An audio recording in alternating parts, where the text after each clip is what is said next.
We're back on familiar ground in Shelby at the home of the American Legion World Series, where we spend much of our summer.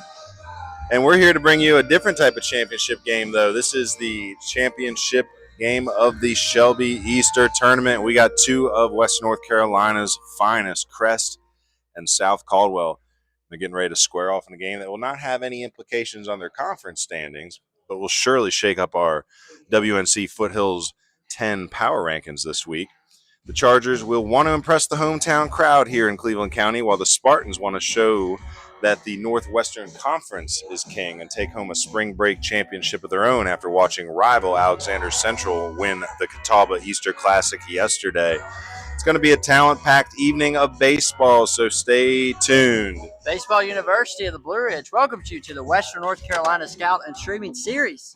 I'm Hunter Street, and that was Ryan Cook, and we're live from Veterans Field at Keeter Stadium on the campus of Shelby High School from Shelby, North Carolina, for the Shelby Baseball Easter Tournament Championship matchup between the South Caldwell Spartans and the Crest Chargers. And let me tell you what, man, it feels good to be back at Veterans Field at Keeter Stadium. Shelby, Shelby, Shelby. I love this field. I wish we would have scheduled Shelby because this feels like a minor league park. Shelby's playing better this year. You know, we still have a flex schedule. We're trying to figure out the last 3 weeks. This week was wild, trying to follow all the different Easter tournaments and figure out where we would end up. Yesterday, we were at the finals in Catawba at CVCC. Alexander Central with a rout over Newton Conver. Both good teams, but Alexander Central really showing why they're so tough in this Northwestern Conference. So, again, South Caldwell's out here, and they want bragging rights of their own. They want to take home a trophy. But Crest and Coach Adam McFarland, I mean, this is a great roster with a lot of deep pitching. So we'll see who comes out on top of this, hopefully, memorable Western North Carolina matchup. So let's tell you a little bit about these coaches. If you've been following along the broadcast this year, you're probably familiar with both of them. In the dugout for South Caldwell, I don't know who's home or away yet. Let's get that out of the way. They Still don't know. They do a coin flip probably right at the line of right change. At game time, yeah. So we'll figure out who's home and away soon. But in that South Caldwell dugout, it is Coach Jeff Parham, and it's his 38th year at South Caldwell. The 25th is the head coach. Again, his record, 522 and 130. Kind of guessing on that because I think the last time I updated that might have been Lincoln Charter, unless you... I updated You updated it? Okay. So they added 4 wins. It was 518 and 130. So on his way to 600. Again, Coach Parham, an NCBCA Hall of Fame inductee last year, 2 years ago, 2024. Again, got that 500th career win last season. If you don't know much about Coach Parham, he is a pillar in the South Caldwell community. He graduated from South in 1983, part of that state championship in 1982. He played for Jack Leggett at Western Carolina. Legendary. Yep, and then he ended up transferring to Montreat to finish out his college baseball. Or no, that was back when Montreat was a JUCO. So Western North Carolina to Montreat, and then jumped back to LR. I think that's where he finished off his playing career. But again, Coach Parham, always a great conversation. Talked to him briefly at the end of the South Caldwell Lincoln Charter game. Always a delight. And then in the Chargers dugout, one of our favorites, Adam McFarland. Nobody works harder for his players when it comes to college recruiting. This guy's always on the horn, trying to help out not only his players, but definitely the Cleveland broader area. You know, him and Coach Leonhardt have worked together, Coach Leonhardt at Burns, to try to create some local showcase opportunities, always in touch with the local JUCO and college or 4-year schools. So again, Adam McFarland, it's his 5th year as head coach, 8th at Crest, but on his way to being a pillar in the Cleveland community as well. You know, he played at Gardner-Webb? Yep, he was a Gardner-Webb graduate. How do we not have that? Oh, we don't? Oh, yeah. Adam, I did not know that. Yeah, he was a good ball player. So Coach McFarland, I think all 4 years. All 4 years at Gardner-Webb. At Gardner-Webb, graduated in 2012 from Gardner-Webb. Yeah, class of 08 out of Crest and 12 out of Gardner-Webb. So automatically went into coaching at home. Yep, so Gardner-Webb right down the road from Crest. Coach McFarland has been all over the community, though, with his baseball. He used to coach the Crest middle school team for 4 years before coming over to the high school team. Coached under Coach Hodge for his first couple years at Crest. He's part of that Rutherford Post 423 Junior Legion team that won the state championship a few years back under him. He coached these Chargers that you see, a lot of returners were part of that 2025 Big South 3A Conference Championship. So both these teams were the conference champions of their respected conferences last year. So again, old school, new school here with Coach McFarland versus Coach Parham. So let's take a look at some of these coaches' polls from the preseason. You see Hunter's got coaches spelled correctly today, so that's good to see. I checked. In that Northwestern, Alexander Central was the favorite in the preseason. That's kind of how it's shaken out. And South Caldwell, Watauga, St. Stephen's, it's going to be a battle between probably those three for second place. I think Alexander Central's. I think it's going to be some crazy run differential rules for the seeding for that Northwestern tournament because they're all going to finish, I think, tied. I just think Alexander Central, they're starting to run away with that conference a little bit. Agreed. Freedom and McDowell, they're down there at the bottom. McDowell beat Freedom a couple weeks ago, so right now those two are fighting for the 5th spot. In the Big South, South Point has been coming back strong. Crest was the heavy favorite, but South Point, North Gaston both receiving first place votes in the preseason. But Crest right now, it's looking like, is it a week from now, them and South Point face off at Crest? I believe 2 weeks from now, the 23rd. That may be the decisive game. Again, North Gaston, Kings Mountain, they're always able to take one from just about anybody else in the conference. But I'd have to go back and take a look at the bigger picture. But Forest View, Ashbrook, and Huss bringing up the bottom. That's probably how it's going to finish, 5, 6, 7. Next thing up here, we're going to take a look at the power rankings. Well, our Mountain 10 power rankings are presented by House of Power. If you're looking for one-on-one lessons for hitting, pitching, and catching, strength and conditioning programs to develop explosive power, or facility memberships, you can train on your own schedule, get cage runs for individuals and teams, then you need to get with House of Power, founded by former Clemson Tiger and professional baseball player Sheldon Reed. They're conveniently located down in Mills River. Check them out at hophendersonville.com to learn more. That is hophendersonville.com to learn more. And the top team in the mountains took a loss yesterday in their tournament, but they won their tournament today. So whatever today. Tournament they were playing in, it wasn't like an elimination tournament. It was more of a round robin, but they actually won that tournament today. So I think they'll stay firmly atop the Mountain 10. I believe does Pisgah play tomorrow? I think Pisgah and West. And Brevard and Smoky. Yep. So Smoky upsetting Brevard on Tuesday. Reynolds losing to Central Virginia homeschool something or another. Was that? I thought that was Asheville. That was Asheville. Yep. Did Reynolds be the homeschool team? Well, it's hard, They're good homeschool teams up in Virginia. Again, there's going to be some shakeup here. Tuscola, they just won the 3rd place game here versus Chase. North Wilkes has been steadily winning. I think it hasn't necessarily been against powerhouses. We're going to get out there and watch that Mountain Valley semifinal. All 4 teams, so we'll get an idea of what the Mountain Valley is really shaking out to be. But I think this year, this week, the big shakeup is going to be probably Reynolds rising and Brevard's dropping, and Polk County. They took a loss to West the other night, so that's what I said a week ago. I think they've got West. a tough few games coming up with Burns and ER, as well as finishing out conference play with Avery and Hendersonville. Yep. So. And I think West has a chance to rise here. We'll see. They lost to Pisgah the other night, but if they can take one from Pisgah, that might be what gets West back in these top 10. Well, and then there's Andrews. Our Foothills 10 power rankings are presented by Peak Performance Vault. At Peak Performance Vault, they believe every athlete has the potential to reach new heights and achieve their peak performance. Whether you're a seasoned pro or just starting, we provide a state-of-the-art training environment for baseball, softball, and golf that combines modern tech with personalized coaching. Located down at 352 West Main in Forest City, 828-289-1592, 828-289-1592 is how you contact them, or peakperformancevault@gmail.com. Alexander Central is making a strong case. They're very good to be number 1. They're very good. After putting eyes on them, that's one of the best teams that we've seen the last 2 years. Yep. Carter Bowman pitched very well in that 11-1 win over Newton Conover. Jude Carter can swing it. Gunnar Johnson can swing it. Sawyer Chapman Mays is still uncommitted. Like, there's some good talent in that Alexander program, and I'll tell you what, they need to play North Lincoln.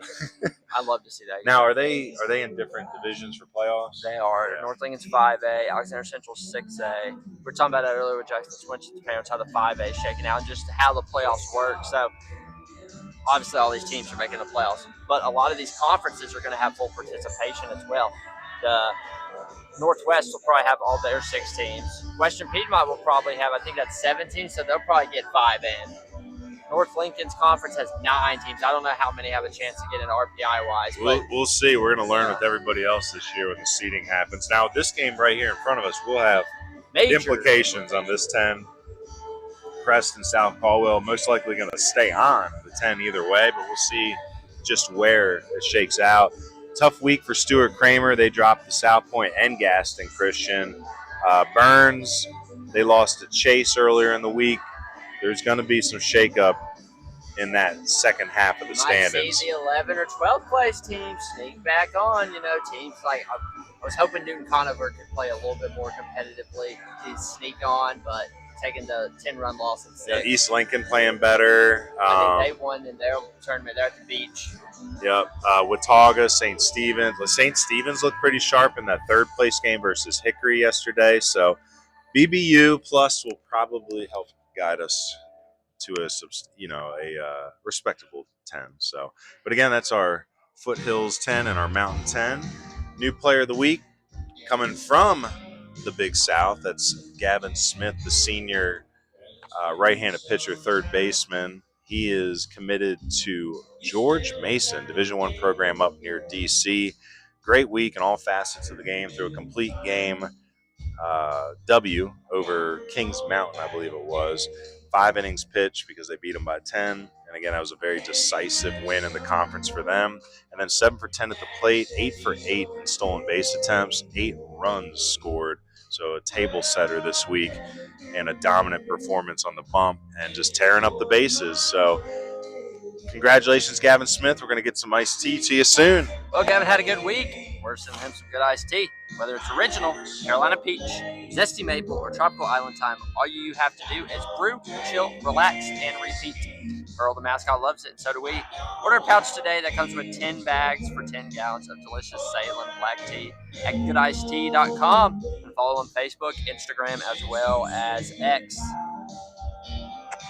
Let's tell you a little bit about these teams and where they're coming from. We'll start Both with their conference champs. Yep, 2025 was a good year for both South Caldwell and Crest. South Caldwell finished 10-0 in the Northwestern. They were 25-3 overall.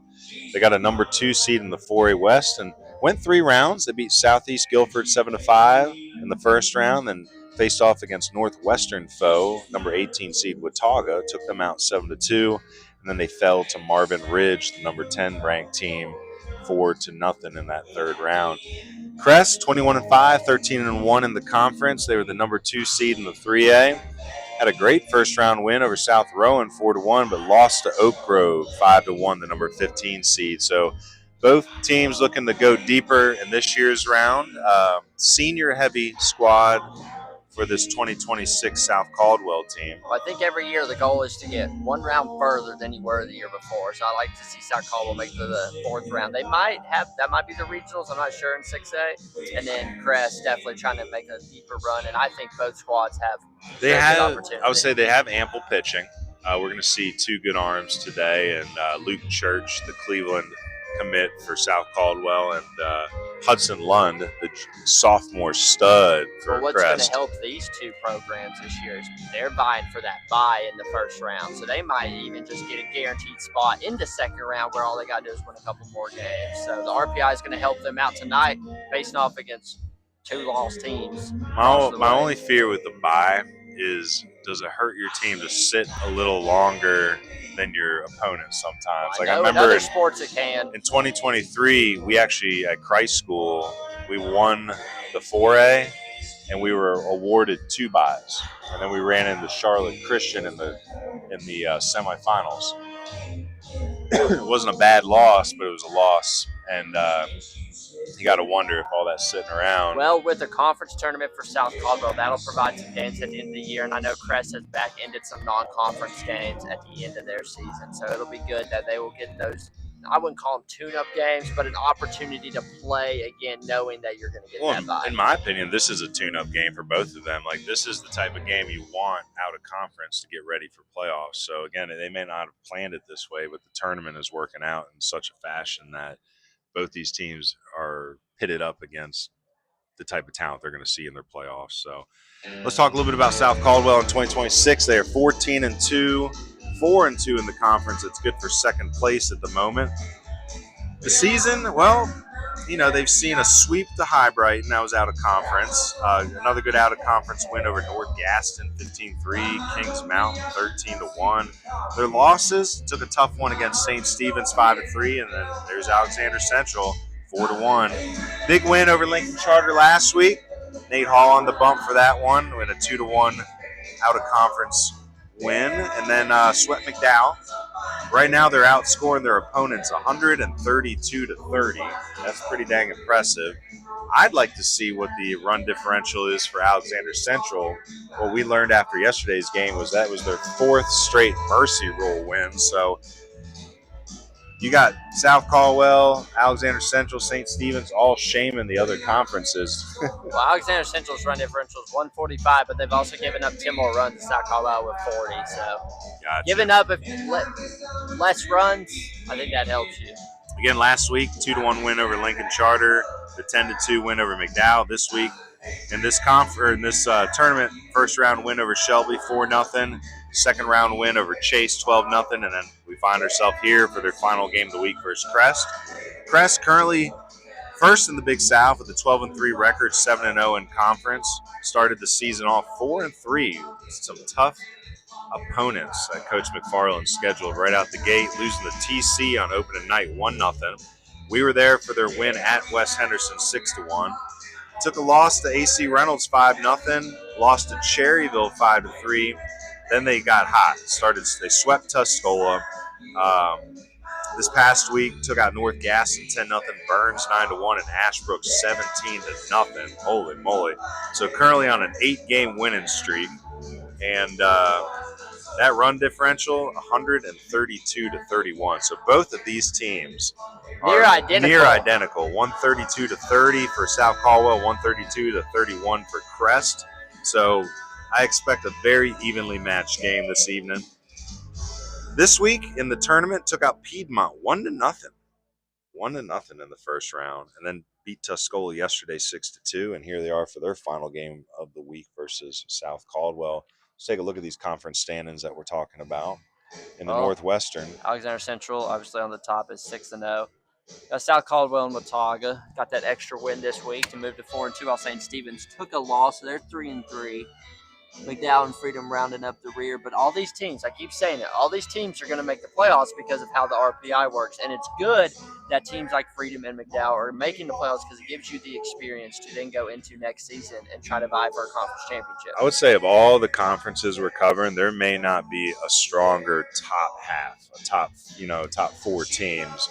Well, they're all in the top. I was going to say they might all get buys. They're all Watauga is a good team. Again, they all have their aces. You know, Daniel Jones for Watauga, the Colt Briggs kid for St. Stephen's. So it's always going to come down to pitching. But you know, Freedom even has some good arms. They just don't have the depth, and they're still learning how to finish, how to win. You know. Well, look at this. You got Alexander Central 2 in the 6A and RPI behind. Obvious team has won state before J. Rose. South Caldwell at 3rd. And then where is Watauga? Watauga is 16th. So depending on how many of these teams above them are in the East or the West, Watauga could get that 8th seed in the West and get a bye. Yeah. Now on the other side here in the Big South, Crest and South Point are at the top here, and that's what it was expected to be. Kings Mountain 5-2 in conference is very impressive. So don't let that 8-8 record fool you. Again, Coach Sellers doing a really good job of lining up his pitching and getting the W's. North Gaston, kind of disappointing. They have a senior-heavy team. I think they're better than that record. Forest View is actually expected to do a little better this year. And then I hate to say it, but this is what you expect from Ashbrook and Huss. Now, I will shout out Ashbrook, the new coach, Coach McClung. That 5 wins, I believe, is that the new high for them in the Max Prep era? I seen a post by him the other day. They're either tied with 5 wins or went ahead with 5 wins for the most wins for Ashbrook in the Max Prep era, I believe. So again, there's brighter days ahead. Well, North Gaston losing to the 3 above them, beating the 3 below them. So right there, they need to try to steal a win in the second half of the year. And Crest and South Point, I hope we get that game. That would be a really good game to put on our broadcast. I mean, Coach Wise has got them playing very well. I know they played down to their expectations in the game we covered versus East Rutherford. South Point's got plenty of talent. It's just a matter of stringing together some wins against Crest. I don't know what it's been the last few years, but Crest has got their goat. Well, heading into we want to take a second here to tell you a little bit about our pregame sponsor before we move on. Again, Meineke is the pregame sponsor for Baseball University of the Blue Ridges Western North Carolina Scout Streaming Series. So with numerous locations in Western North Carolina, there's no better spot to get your vehicle seen and serviced. Whether it's an oil change, brakes, mufflers, tires, wheels, air conditioning, you name it. Meineke is doing car care right in Western North Carolina. And probably going to have to get our vehicles into Meineke at some point with all the miles we've been putting on. What was the speedometer, or not speedometer, the odometer saying the other day? You're saying... This is going to make people going to think I'm crazy, but when I got it back in February at 78,000 miles, and now I'm at 117, pushing 118. So now, not all those are Baseball University of the Blue Ridge miles, but we did put 5,000 on last spring, so I'm anticipating putting about 6 or 7 this spring. Well, I'll tell you, we got a good list of where are they now alumni for you. South Caldwell has been putting players in college for decades. Again, you remember names like Madison Bumgarner, who's technically not retired. Technically not. Hasn't ever completely announced it. When was his last year? 24, I think. No. That soon? I thought he's been out for a minute. But anyway, while Hunter's looking that up, current alumni is still playing in college. You have Mason Rising. He's at Charleston Southern. 23. Chase Johnson, who graduated last year, is at Erskine. Bryson Jenwright, I remember him from last year as well. He graduated, and he's at Brevard College. Walker Hartley, graduate from last year at Cleveland.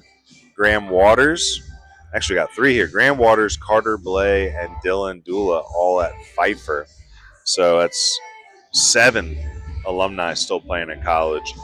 For Crest, Colby Humphreys, he's at Gardner-Webb now. He went to Limestone out of college, but with Limestone shut down, Colby was a great catcher in high school, but class of 22, we played against him in the playoffs when we were at North Henderson. We upset them at Crest in 21. But Colby, a full-time pitcher now up into the 90s. Jeremiah Lowe, he's over at Caldwell with Coach Deaton. He was a big part of last year's team, along with Wyatt McSwain and Parker Ramsey. They're both at Cleveland Community College after graduating last season. Big fan of Parker and Wyatt as well. Wyatt was one of our, I think he was the first Player of the Week recipient last season. And then, of course, Parker Ramsey got hurt last year, but was a big part of that Cleveland team in his 3 or 4 years on varsity. And there's a bunch of players in this game that will be added to that alumni group next year. Now with South Caldwell, 4 college commits, and they are all about the JUCO route, as most of our prospects should be in this environment. Corey McCall, he's going to be in center field tonight. He's heading off to Wake Tech to play for Coach Russ. Corey, with a big swing last week, was the Camwood Bats player of the game after hitting a go-ahead home run against Lincoln Charter. Nate Hall, he was on the bump in that game, and he was on the bump yesterday as well for the win. He's going to be playing for Coach Johnson and Coach Cheek up at Surrey, and he's going to be going there along with his shortstop teammate Chase Cardwell, the left-handed swinger. So Surrey get 2 good ones. And then tonight we're going to learn a little bit more about Luke Church, who's going to be a Yeti playing for Coach Grigg next season at Cleveland. For Crest, Jackson Swenson, he's another JUCO route prospect. He's going to be going to Caldwell next season. He'll be at shortstop this evening. Caleb Costner, he's also committed to Caldwell. He'll be playing alongside Jackson for a couple more years. Eli Black, going to be a Division II athlete, playing at King University for Coach Hill. Eli was a very high academic student, and it was very important for him to find a 4-year, so he settles in at King. A few players we want you to keep an eye on tonight. First off, uncommitted senior in the South Caldwell lineup. He'll be at third base. Luke Williams, also a good pitcher. Big fan of Luke. Hoping that he finds the right spot soon. I think junior college. If I was Corey or Nate or Chase or Luke, I'd be on my buddy Luke about bringing him to one of these JUCOs with the teammates. So, and then we'll have Jacob Perkins in the lineup. I believe Jacob is in the DH spot. He's the lone junior that Coach Parham and Coach Laws have told us to keep an eye on at the moment.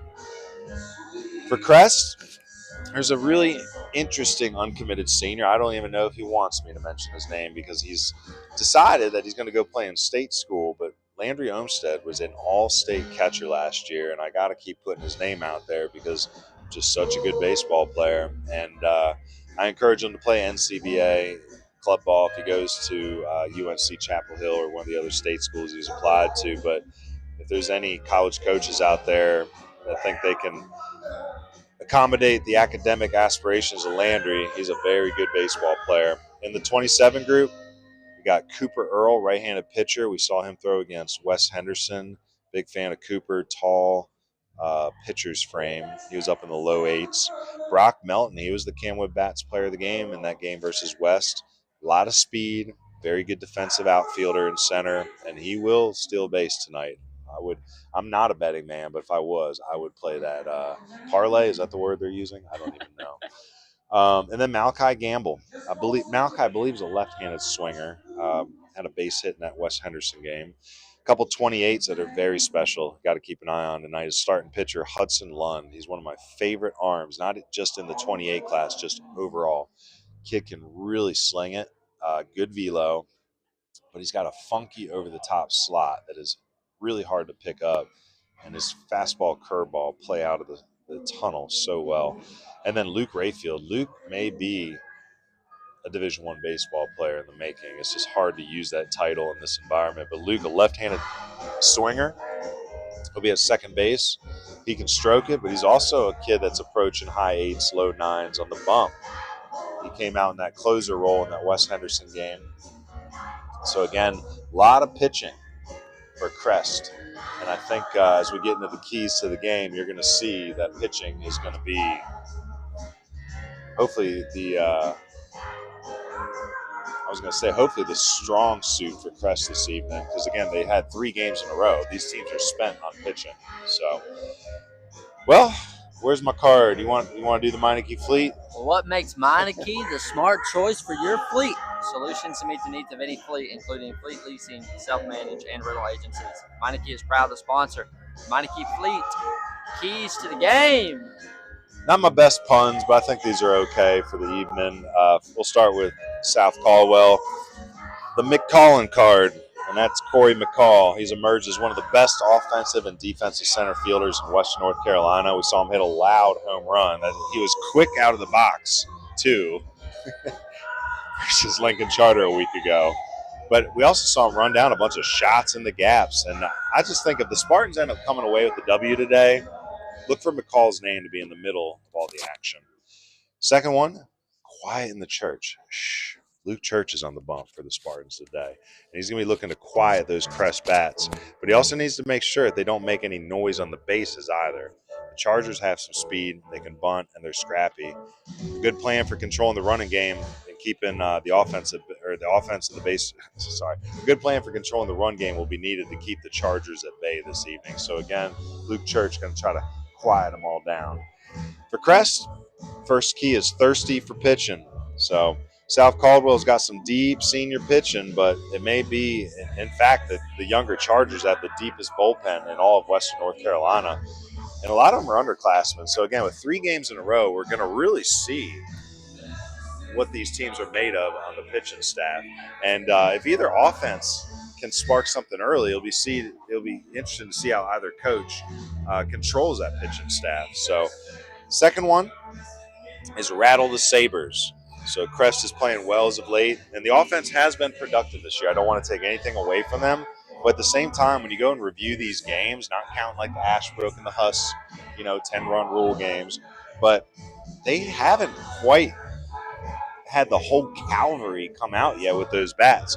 So the Chargers need to show the ability to hit some extra base hits, rattle the fences, and try to perform against a good pitching staff. So that's the key to preparing for a good playoff run here is, will this offense explode against a highly touted team? Like we've seen them beat South Point. I think, didn't they beat South Point by 10 again this year? Wasn't it another upset or like another mercy rule win for Crest over South Point? So again, I know it's in them, but again, they just haven't quite exploded yet. So that's kind of what we're looking for, is a 1 through 9 offensive evening for the Chargers. Well, I want to thank Meineke again for being the pre-game sponsor. It's a big sponsor for us. They've allowed us to make some investments in technology, as all our sponsors have. So Hunter's probably going to show you the camera angles today if he hasn't yet. We're up here right in front of the press box, butted up against the brick wall, comfortably in the shade, as it was a warm afternoon. You can see easily the coaches meeting there at home plate. We also have an alternative pitcher-catcher camera on the third base dugout. And then we have our typical third base and first base camera views. So, big stadium. Between the Henkel yesterday and Shelby's Legion Stadium today, my calf muscles are a-barking. Well, I like this stadium a lot better than yesterday because it was so easy to wire in. This was probably, I wouldn't say the easiest stadium. It was so far, easy, but it was very shocking compared to when we got here versus when everything was plugged in and the phones were taken down to not overheat. Got some Ethernet. You got a lot of tech here too. I see a camera, an iPad. So I think, no wonder ESPN chooses to broadcast the American Legion World Series from Peter Stadium. I mean, some of these parents have some amazing technology they bring out, and it makes me wonder, we could find those sponsors out there that can help us make these investments. Like, we're doing a lot of great things with just old iPhone 12s and Ethernet cords and, OBS programming. And I think it's pretty remarkable what we've created. But next step, as you're saying, person to move the camera. If we had one more person to control camera 1 from this angle you're seeing right now, and say zoom in on the players. Follow the ball. And we've run into a couple of tech guys that have told us, hey, there's cameras out there that actually automatically follow the action. But hey, I'll tell you what, let's go ahead and give them the lineups here because the PA announcer isn't blasting us out, and we'll announce them as they're getting announced. So first up, I'm guessing the away team is South Caldwell. So let's go ahead and do the Crest. You want to do the Crest outfield, infield setup first, and then we'll do South Caldwell lineup. And left fielder number 13, Colby Craig. So Crest, the way they're going to be lining up out there, the battery mates are Hudson Lund and Landry Olmstead. Across the infield is Caleb Costner at third, Jackson Swenson at short, Luke Rayfield at second, and Eli Black at first. There'll be Jackson Willis, Brock Melton, and Blaine Richardson across the outfield. Leading off for South Caldwell is going to be Chase Cardwell, the shortstop, followed by Nate Hall in right field. Corey McCall is going to be in center field batting third, J.P. Smith, the catcher, in the cleanup hole. Pitcher Luke Church batting fifth, Luke Williams in the sixth spot playing third. Jacob Perkins will be batting seventh. He's the DH. He is DHing for the left fielder Coleman Craig. Batting eighth is the first baseman Cooper Dotson, and in the 9-hole, second baseman Coda Beard. We're going to go ahead and tap out for a second and let the PA announcer finish his job, and then we will have the national anthem and the first pitch. And left fielder number 5, Jackson Willis. And the rest of the Crest Chargers. The Chargers are coached by head coach Adam McFarland, assistant coaches Jonathan Cooper, Eric Schubert, and Brett Walker.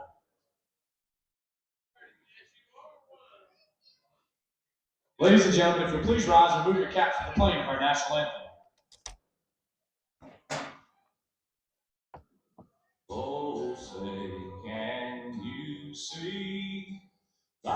the dawn's early light. What so proudly we came at the twilight's glance gleaming, through from stripes and bright stars, through the perilous fight. Oh, the ramparts we arched were so gallantly streaming, and the rocket's red glare, the bombs bursting in air, gave proof through the night that our flag was still there. Oh, say does that star-spangled banner yet wave o'er the land of the free and the home of the brave.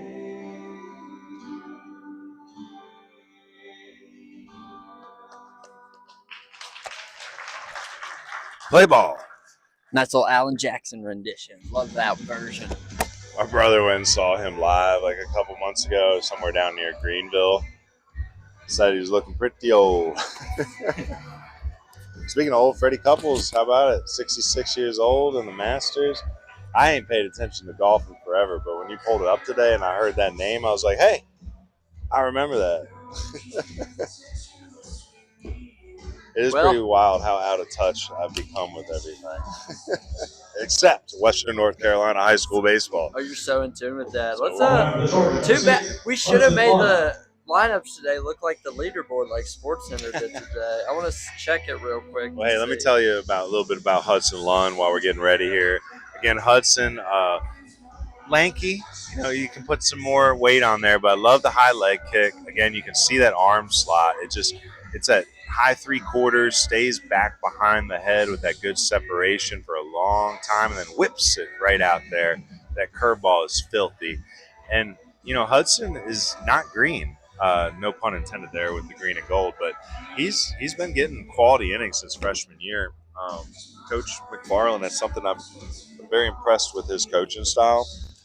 As long as I've known him, he's never been afraid to put a freshman or a sophomore in if he feels they're ready. And year in and year out, he just keeps pumping good talent out as well. So, well, let's tell you about our first inning sponsor, Bloom Patch Farms. Bloom Patch Farm is located in Hendersonville, North Carolina, and they are a specialty micro farm dedicated to rare and extraordinary dahlias. They offer rare dahlia cuttings, premium tubers, healthy potted plants, seasonal bouquet subscriptions, and custom floral works. You can join them in person on April 11th. That's coming up real soon. So again, April 11th, you can get your RSVP tickets for their farm sale. You can go to their website. That is bloompatchfarmllc.com. Again, bloompatchfarmllc.com to find some information about seasonal subscriptions, custom floral designs, or those RSVP tickets for their April 11th farm sale. Shopping online is big with them, so they sell all around the country. So again, Bloom Patch Farms, rare blooms grown with intention. So again, leadoff hitter here is Chase Cardwell. Chase, we're a big fan of Chase.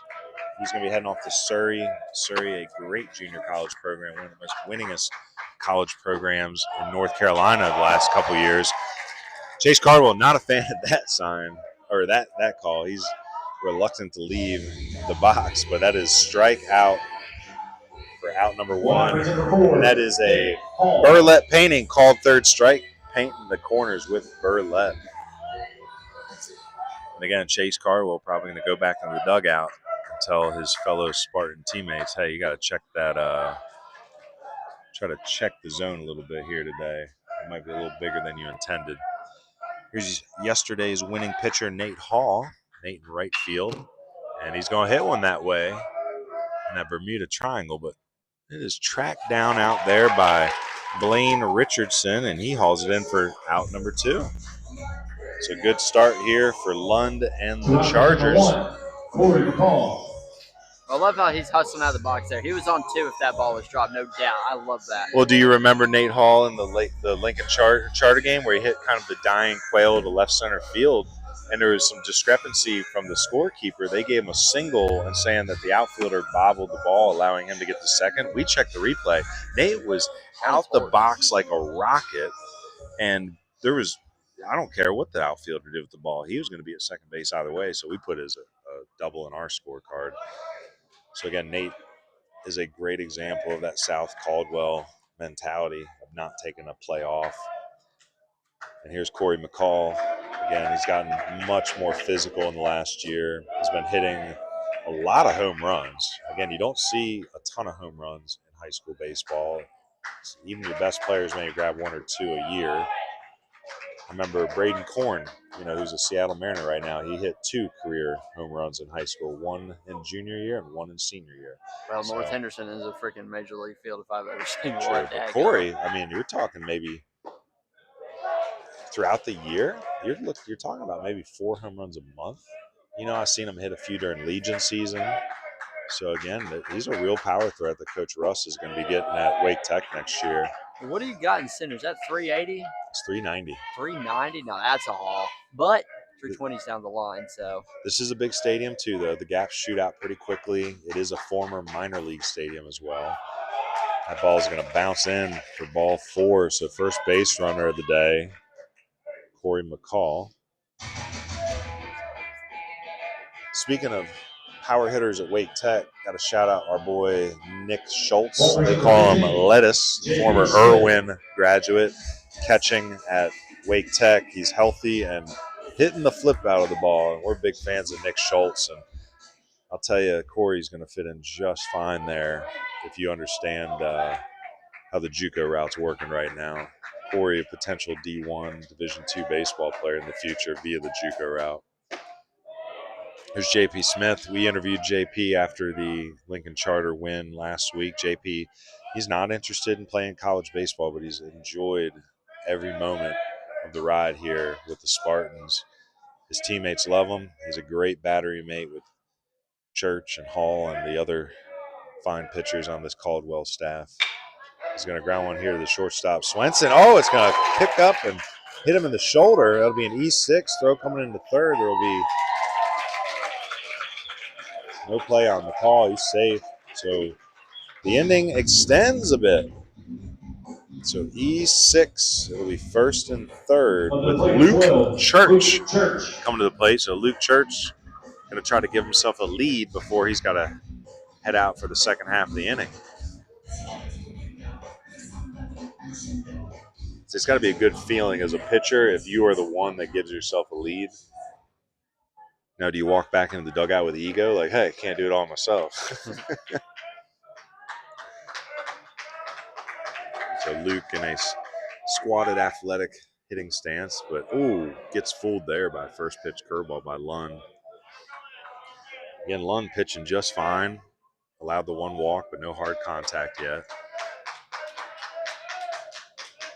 Close setup from the stretch. Goes back to the curveball. Good take by Church there. Not fooled again.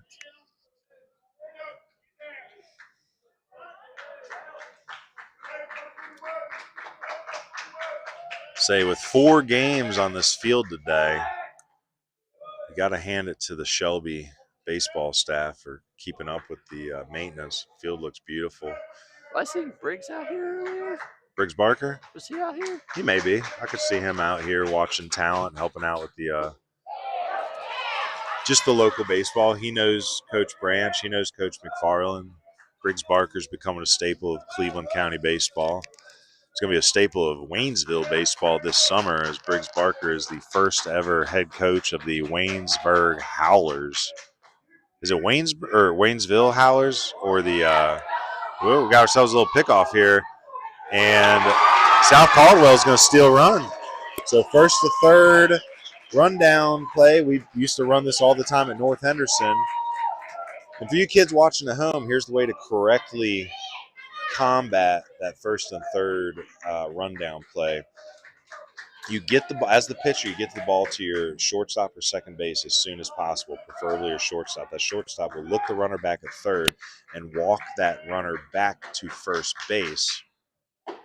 If that runner at third breaks, the shortstop will turn and fire home at your best middle infield arm. If you can make a play at first base, you can, but again, you have to keep your eye on that runner at third to make sure they don't break. If you just push that runner back to first and he's safe, that's an okay result. What just happened there is what Parham and South Caldwell was hoping for, is that the play would be made at second. That allows the runner to come in. So it'll be a stolen base technically for McCall. And I suppose that's a stolen base for, I don't know if that was Smith or if that was a pinch runner. So I'll have to go back and check the replay. But well, thank you to the following businesses who are home team sponsors tonight, supporting the time put towards marketing this game of college coaches pregame and editing and posting highlights for the Crest Charger prospects with recruiting and scouting content on social media. I want to thank Olmsted Plumbing. We tried to get those audio recordings up, but I just haven't had the time to play with OBS for audio recordings like we had last year with the music during Legion Ball. But we want to really appreciate Olmsted Plumbing for being our home team sponsor, as well as Harrington. My idea with Olmsted was just to put the mic up to the phone or something. We might the second time around. Now, it's my bad. Now, I will say with Olmsted, in their defense, in the fast communication, I think they initially thought we were radio, so it's all good. I want to also thank Harrington Automotive. If you need auto work, Harrington Automotive has you covered from tire plugs to full engine and transmission swaps. Proudly local and serving the community you live in. 1944 B. Gaffney Road in Shelby. 704-297-0840 or 704-313-7154. Now, did I see Olmsted Plumbing correctly? It says Plum Crazy. Was that the name of the plumbing business? Because I am a fan of puns.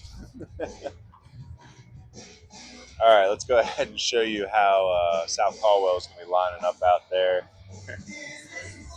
It's going to be Luke Church on the bump, throwing the battery mate J.P. Smith across the infield, Luke Williams, Chase Cardwell. That is Coda Beard, I think I said that right, and Cooper Dotson at first across the outfield. It's Craig. Hold on, I got your name here.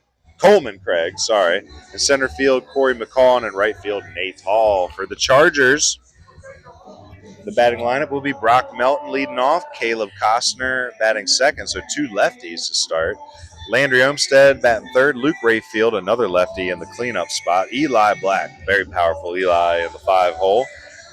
J. Baby Swenson in the 6th spot, batting 7th. Luke Rochester, who's DHing for the left fielder Jackson Willis. Batting 8th is Hudson Lund, the pitcher. And in the 9th spot, Blaine Richardson in right field. Brock had a great game against West Henderson in the first week of the of the broadcast week that we did.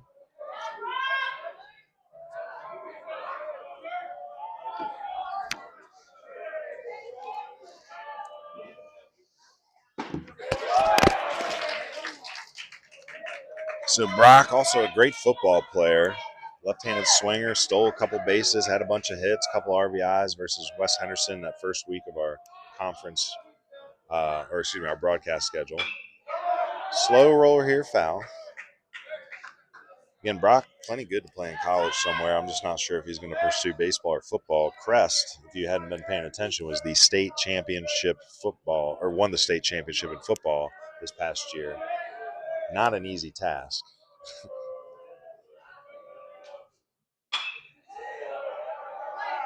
Foul ball sliced off to the left side here by Melton. You see Williams. Coach McFarland down there in the box. Love the yellow unis tonight for Crest against the, away whites, away creams. Coach McFarland got the beard work going hard too. I just shaved mine last week. So you win, Coach. Not a bit of gray in there either. I don't know if that's just for men or if he's just in the prime of his beard game. So HBP. So first base runner for the Chargers is Brock Melton. And he's going to take a walk because that one got him. Right on the bone. Those aren't fun. We'll tell you a little bit about Caleb Costner as we wait for Brock to shake it off down there. Caleb, I'll tell you, there's not many more players that have impressed me with their improvements over the last calendar year than Caleb Costner. Caleb's always had the talent. We've known Caleb for a few years now. Done some film work with him. Always thought he was a baller, but for a couple of years there, it seemed like he would disappear in the game at times. Maybe not always have his full focus, but somewhere in the middle of last season, it just clicked. And this kid has been stroking the baseball, showing up. He's one of Coach's most reliable players, and he's going to be a good JUCO guy for Coach Deaton at Caldwell. He's going to turn the bunt here, pulls back, takes a strike. I love that angle when it's a lefty bunting, runner on first from the left side. Just have a great view of it here. Now was a strike called. He pulled the bunt back fairly late, but it was a called strike. Church wheels and fires to first. Melton is a stolen base threat. Great time for a hit and run with speed on the bases.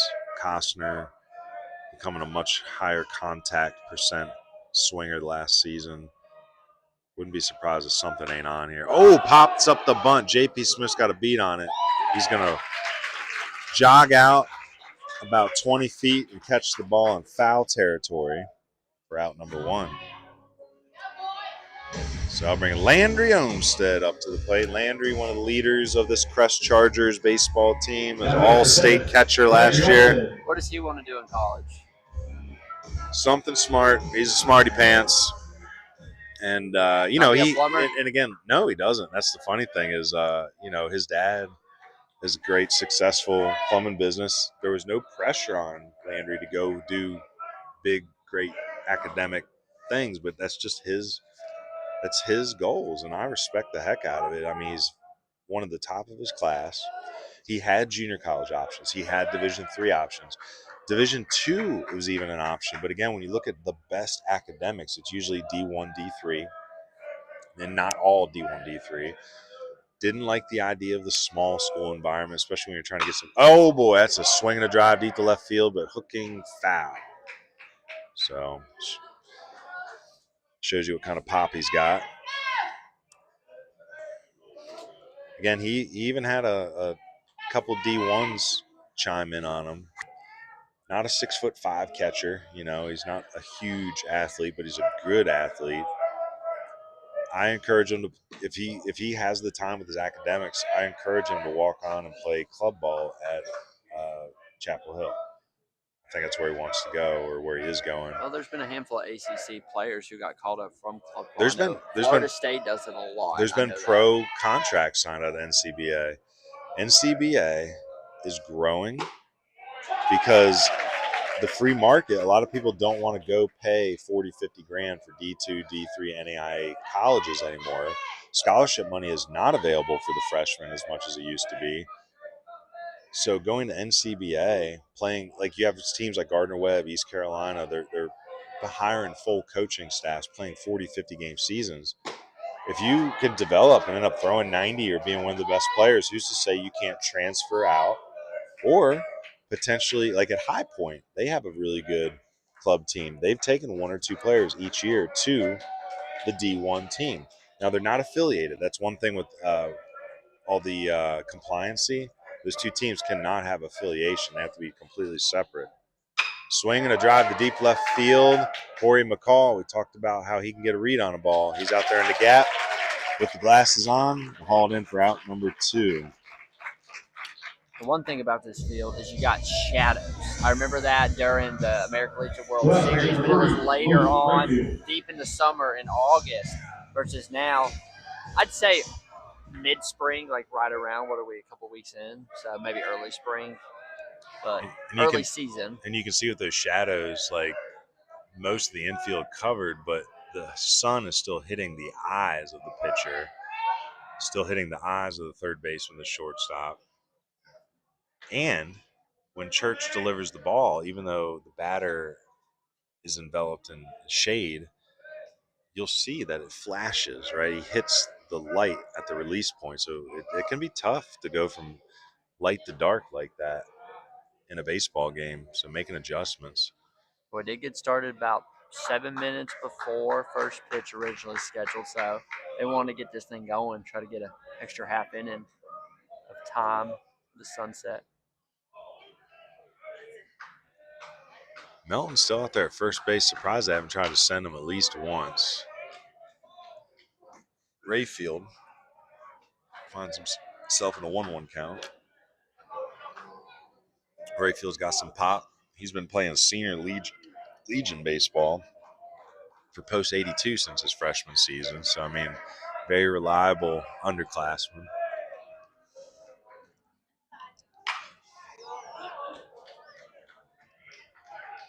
Oh, my, that foul ball almost drilled that child over there. It missed him, but he's good. Say that a lot of these foul balls, they go over the roofing of the stadium, then land on the concourse back here. Some people have no idea it's coming. 1-2 count here. Maybe off-speed pitch coming. Good time to send Melton. Oh, he had him leaning. Oh, but he's back into first base. Dotson over there thought he had him. Still no replay system in Western North Carolina high school baseball. Safe. Hunters watched the replay, said safe. Good call by the umpire. It was close, though. Very close.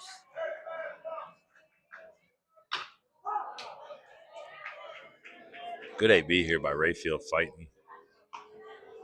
Trying to get that pitch count up.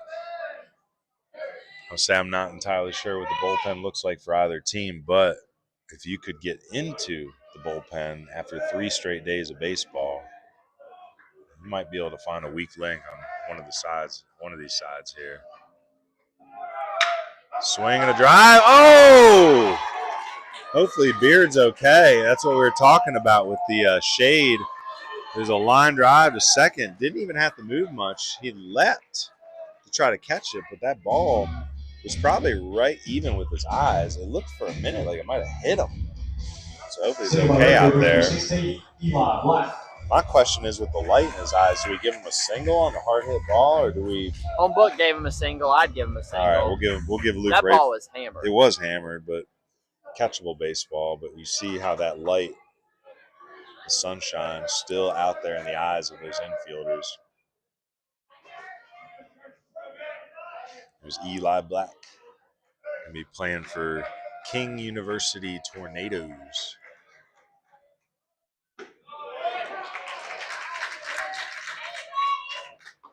High academic ball player. He was part of that Crest football state championship as well.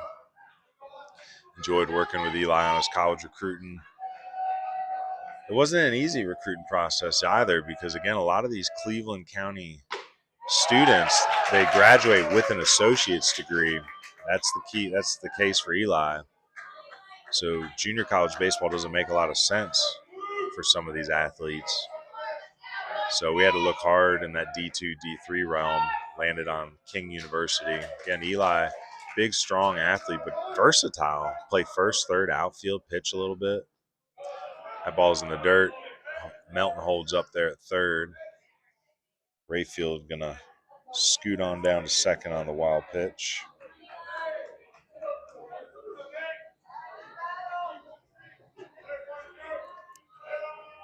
So another 1-2 count here for Church. Church has been ahead of the batters.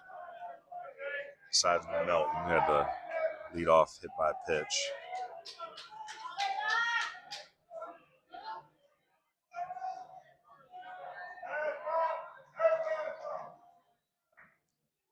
Swing and a miss. Church gets the strikeout.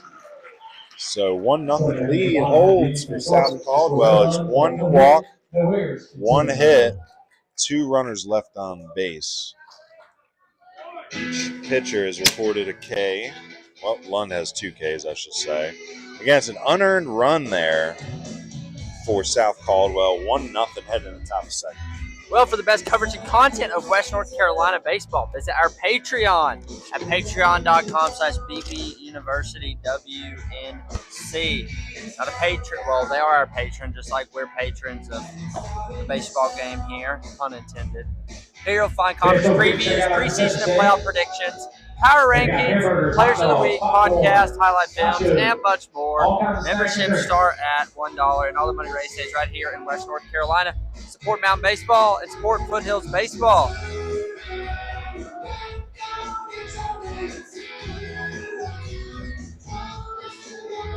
Or run on the board for South Caldwell without recording a hit. In the second inning here, it's going to be Luke Williams, Jacob Perkins, and Cooper Dotson come to the plate.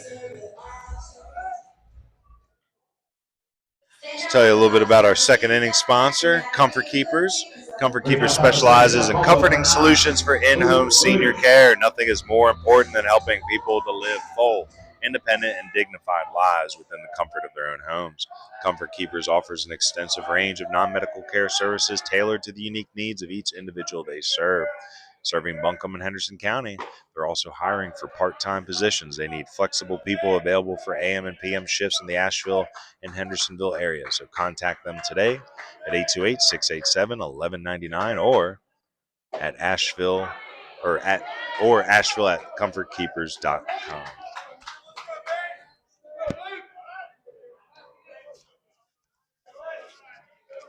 So Luke Williams, the third baseman. Luke Williams goes down on 3 straight pitches watching. So that's a Burlett Painting.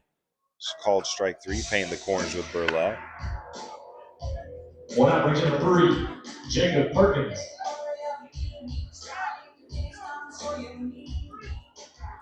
You think these players get to choose their walk-up songs if they're at the neutral field like this? Probably not. Because if Jacob Perkins had chosen Rush, I'd have a lot more respect for him there. Swing and a miss. I don't know, because during the Chase game, they had the same songs going for the same players, I noticed. So maybe they do, maybe they, I don't know.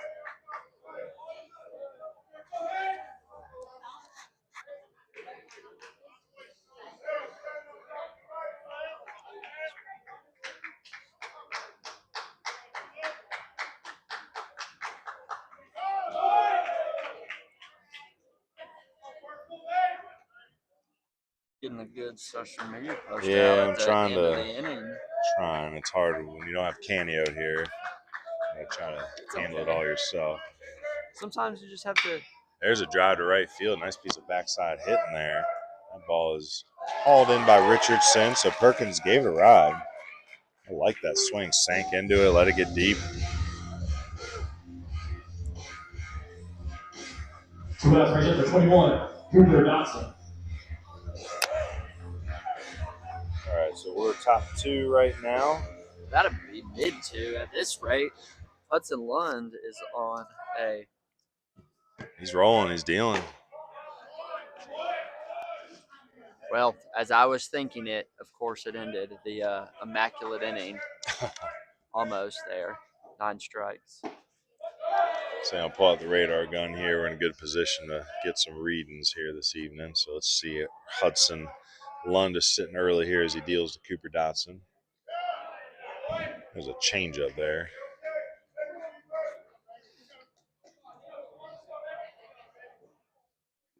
So 2 quick outs for Lund. Again, Lund giving up the unearned run in the first. 81 on the radar gun there. What you need to do, you need to have unearned and earned and tally them. I tell you, when I go home and actually it's quiet and I can look at it, it ain't that hard. I've been doing a lot better job. Oh, nice change up there. 76 fade. 4 Ks for Lund so far. That was a nice fader. Darth Vader right there. All right, going into the bottom of the second, it'll be Jackson Swenson, Luke Rochester, and Hudson Lund coming to the plate. So it's a pretty evening here in Shelby. I'll give you all a game time temperature here. We forgot to do it in the first inning. So it got a little chilly last night at the Hankel. Not quite ready to give us full spring weather. 64 currently here at Shelby. It looks like it's going to be down to 39 this evening. Ooh, not during this game. I think by the end of this game we'll be in the mid-50s.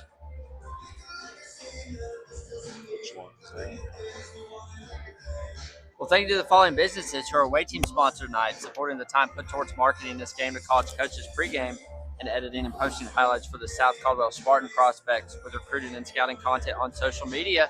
Appreciate Poovies Chapel Baptist Church over in Hudson, welcoming you and your family to come worship, opportunities for all ages. Also offering Bible College and Pine Mountain Academy and preschool. Jesus loves you and we do too. And we want to thank Foothills Realty LLC for being our other away team sponsor. They're your guide to Foothills living. Get with them if you're in the market for a new home up in the Foothills. Foothills Realty. I'm going to have to get with Foothills Realty. My parents are looking for a place down here. We were driving up through South Caldwell by them lakes and everything. I was like, man, I could see my folks enjoying this area. So appreciate our sponsors tonight. Hoovies, you mentioned it. They have that school they started, and they're eventually going to try to be K to 12, but they're kind of growing as they, with the ages as the kids grow up. So I think they're up to like 5th or 6th grade right now. But again, if you're in the Caldwell County area, check out Hoovies for the Christian school aspect as well. I'll go check camera 3 here in between innings. All the other ones good. You got that little app up that shows the power and whatnot. So still dealing with battery issues every once in a while. Not sure why some of these cameras choose not to hold the charge on the battery packs, but it is what it is. 2 and 4 are good, so you're good. Swenson up for the first time. Going to be playing at Caldwell next year. Good pitcher. His velocity's been starting to climb into the high 8s. Had the key go-ahead RBI single in the win over West Henderson the first time we saw these guys on the broadcast. Going to send a fly ball into left center field. Corey McCall calls it in for the routine out. Out number 1. Being Luke Rochester to the plate. First look at Luke. I don't believe he was in the lineup the last time we saw Crest. So Luke, a junior, listed as a catcher. He's doing the DH in this evening, hitting for the left fielder Jackson Willis. Jackson, a senior. Foul ball here by Luke Rochester. And Luke wearing number 1.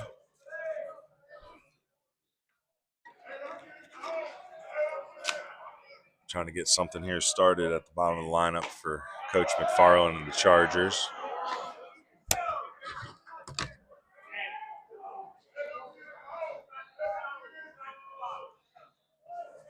Shoot some radar here on Mr. Church and see where his fastball's sitting at. That's a curveball.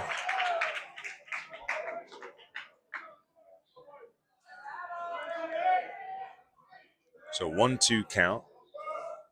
Say Church has been dealing as well, so a little pitcher's duel here early. Bounces one there.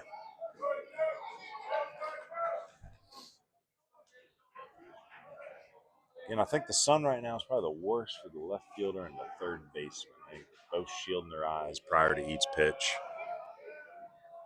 2-2-3-1. 83 on the gun there. I got full now. So good low 8s velo from both of these pitchers to start the game.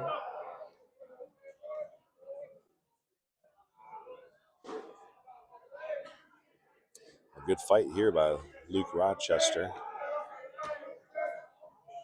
Trying to stay in this AB. Again, some discrepancy on the count. We'll see. Ground ball to the shortstop Caldwell. Took a little bounce, but plays it perfectly. Throws it across 6-3 for the out. Bring Hudson Lund, the pitcher, to the plate.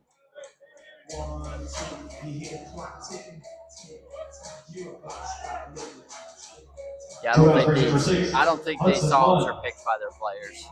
Nah, this reminds me of like circa 2005.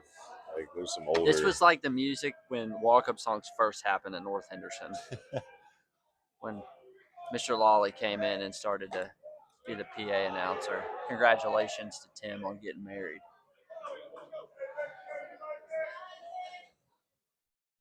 Got that nice scoreboard out there in right center field. Got the Easter tournament graphic on it out there. You know what they were showing curveball. between games? American Legion highlights? World Series highlights? No? Oh, the Masters. The Masters. Yeah, I was like, I love it here. We should just do every game here at Shelby. I wish Shelby brings some good baseball, man. Cleveland County baseball, Burns. They should let us do the American Legion World Series. We don't need ESPN. Or ESPN should just hire us to do it. But yeah, Burns, Crest, Kings Mountain. Am I missing any Cleveland schools?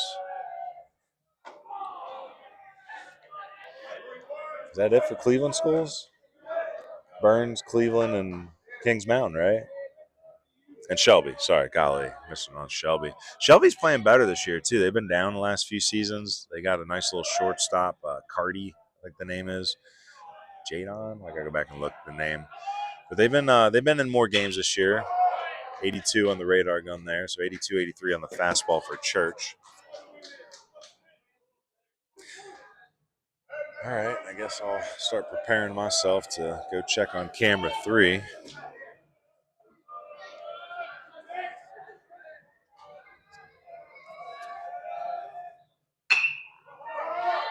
Ground ball to third. Picked up by Williams. Throws across. Oh, in the dirt. Thought he was going to scoop it there for a minute, but that's going to be an E5.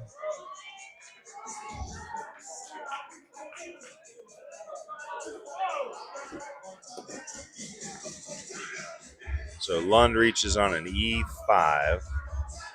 See if they got a courtesy runner.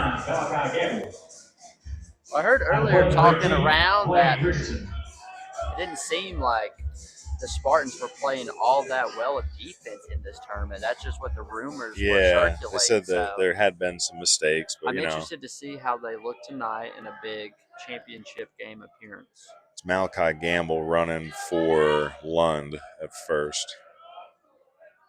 Gamble's wearing number 9. I bring number 9 hitter Blaine Richardson to the plate. Blaine, sophomore outfielder. It's a big moment for him, a chance to try to extend the inning, maybe get to the top of the lineup and get a 2-out rally going. Pick off attempt here. So Church got a nice quick move there for a righty. Gamble got lucky. Taking Gamble over there. Gamble was gambling. He got lucky. Can't be gambling on the base pass with 2 outs here, but we'll see. Good lead. See if something's on here. Runner stays put. Ball low.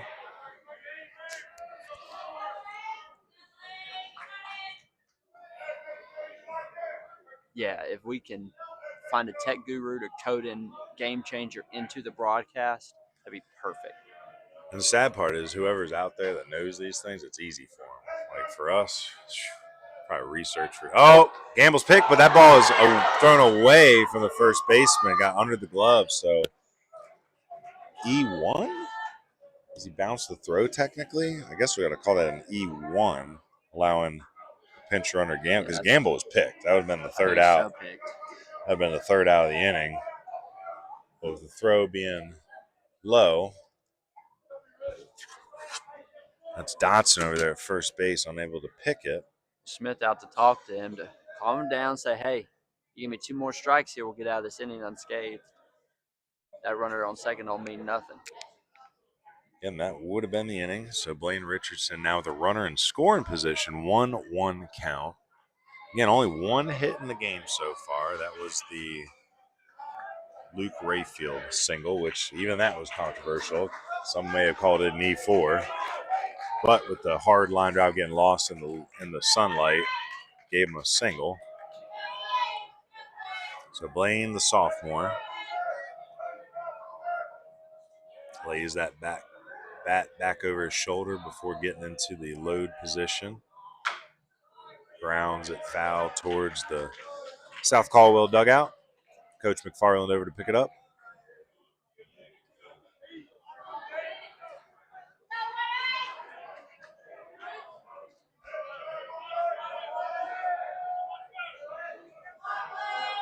Shadow's almost cleared, but still in the eyes of Williams over at third.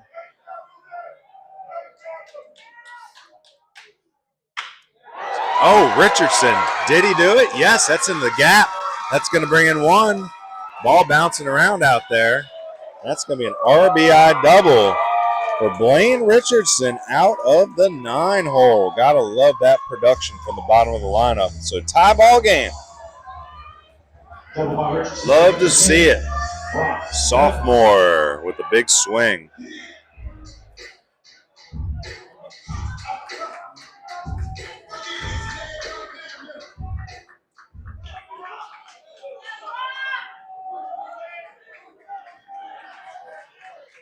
So back to the top of the lineup. Brock Melton hit by a pitch in the first inning.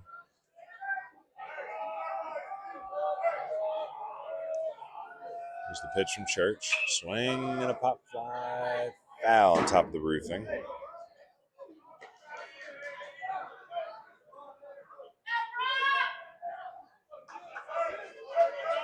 Yeah, ball's rolling off the roof here. We were worried about Starlink just being so close to this roof and not being able to communicate with satellites in the sky, but got lucky tonight. Say we got a nice little setup here. Worked out really well. Oh, backside single by Melton. They're going to go ahead and send Richardson. The throw is right there, and he is dead in the water. So I believe that is 7-2 on the put out of Richardson. Base hit by Melton. 2 errors, and 1 back.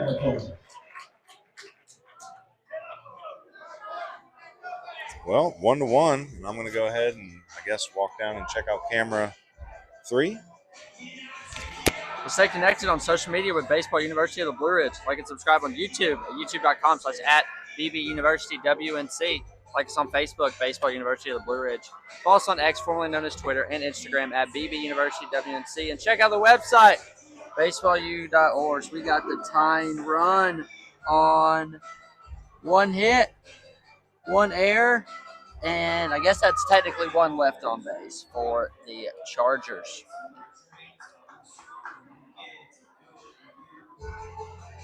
What are we now? Top 3 or bottom 2? Top 3. Top 3. All right. Maybe keep an eye on that box score. End of 2, tied 1-1. I guess technically that was 2 hits. Excuse me.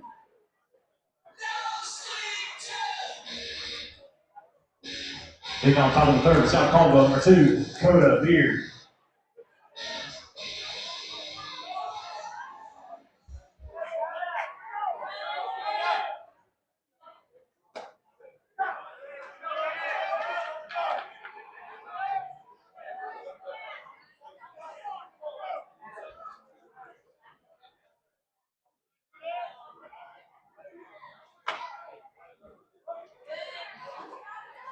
Well, 0-2 early here.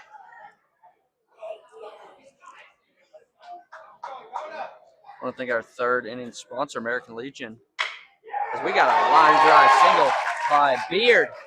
Started Spartans off in the top of the 3rd.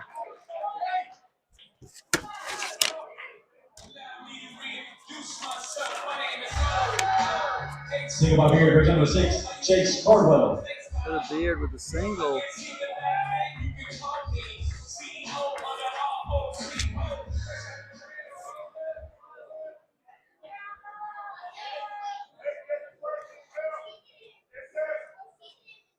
Cardinal squares to bunt, but Koshner will pick it up foul.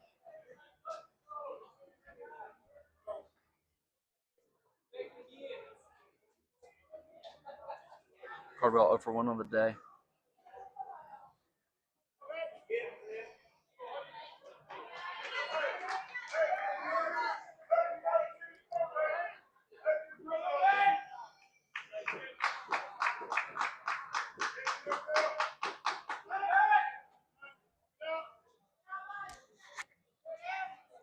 But American Legion Post 70 is proud to sponsor Baseball University of the Blue Ridge. We're here to remind you that Legion is back, and our best players in West North Carolina should be planning to try out in early April for junior and senior Legion. Post 70 is also looking for new members, so if you're a veteran, consider coming out to Post 70 in Asheville. I hate to break it to you, but as you were walking back, it went out again. So we'll just deal with it for this inning. I just don't know why it won't. Like, what does it take to pick up? Maybe I just got to unplug it or something. I just hit the power button. But I left the ladder down there, so at least it's. I don't have to haul that again. Caldwell fouls one right back. So it was a leadoff hit by Coda Beard. A lot of production on the 9 spots today for both teams.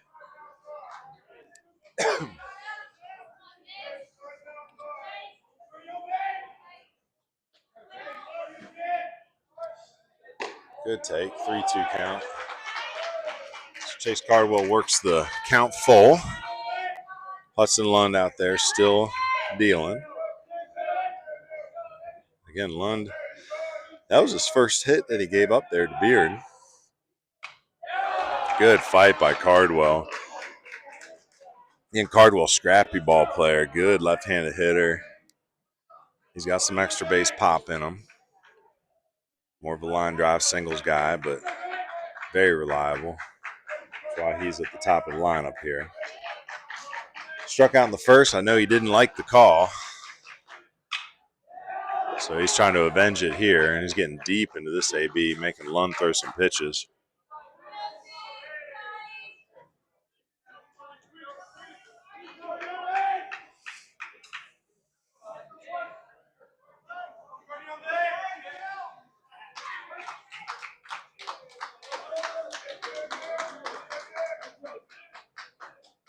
So the runner Beard, not a big lead. Oh, gets him looking for a second time.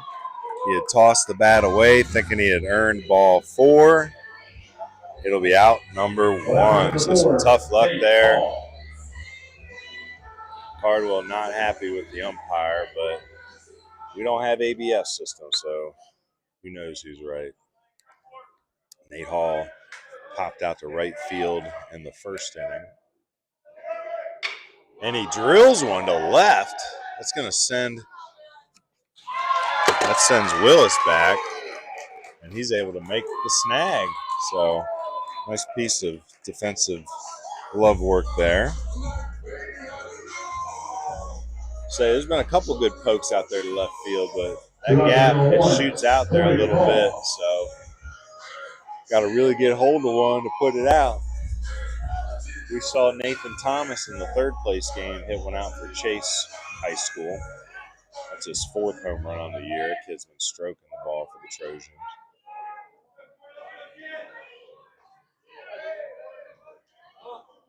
Corey McCall now. He drew a walk, scored the first run of the game. He sends one out to left center field. That's going to split the gap. Runners are going to keep on going. So Beard into third, McCall into second. So a 2-out double puts runners at second and third. They're threatening here against Hudson Lund, who hadn't allowed a hit until this inning. Now with the base open, J.P. Smith coming up. See how Hudson Lund tries to attack the senior catcher in the 4-hole this evening. So, again, good ball player, not an easy out. So you don't have to give in to him just yet.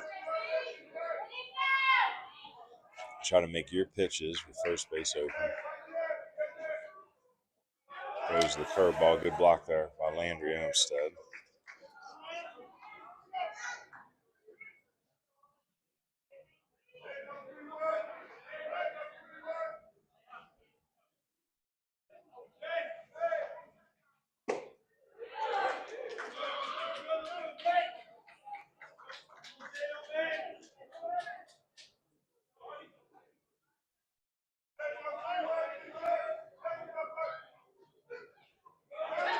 So ball gets away from Olmstead, and that's going to allow Beard to scoot in to score the second run for South Caldwell. So that'll be a wild pitch. Call moving up to third on the backside there.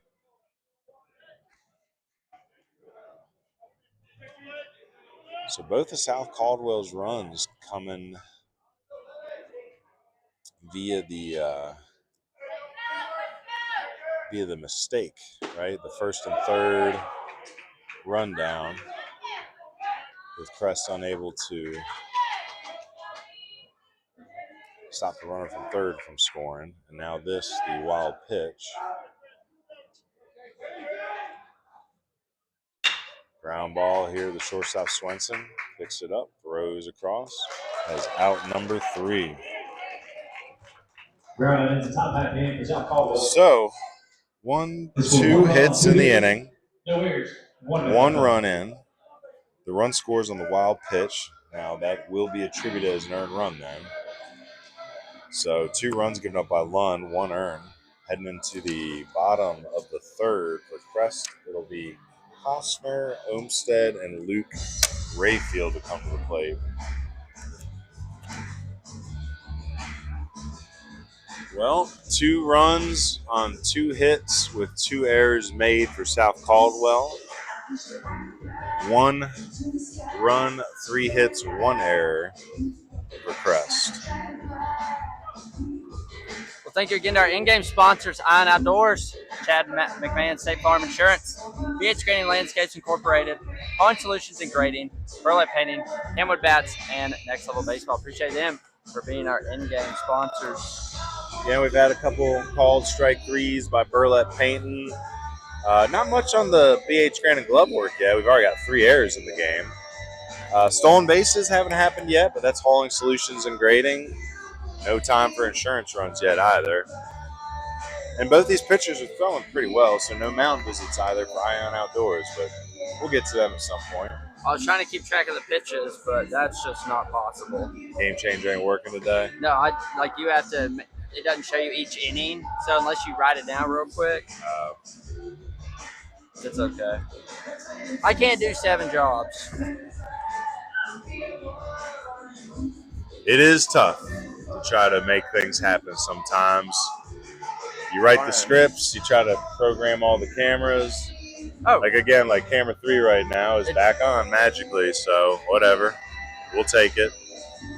We needed something like that because it's a long run down to the field today. And after doing the Henkel last night, up and down those giant steps, I asked Coach McDonald after the game. He's the head coach of CBCC. He was there overseeing the shutdown of the game.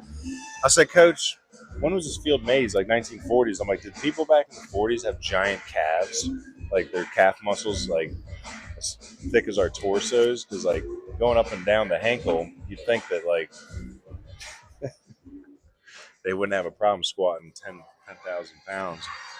Hey, I want to thank our 3rd inning sponsor, American Legion Post 70. Again, if you are familiar with Legion Baseball, you know that Post 70 was here last year for the World Series. They won the Area 4. They won the states. They won the regionals, and they were 2-1 in the American Legion World Series, only eliminated by a tiebreaker technicality. So it was a team of the ages. And tryouts are coming up again for this year's squad. So we're hoping that the best of Western North Carolina are planning on trying out for junior and senior Legion baseball. And if you're not from Asheville, you need to be trying out for your local post.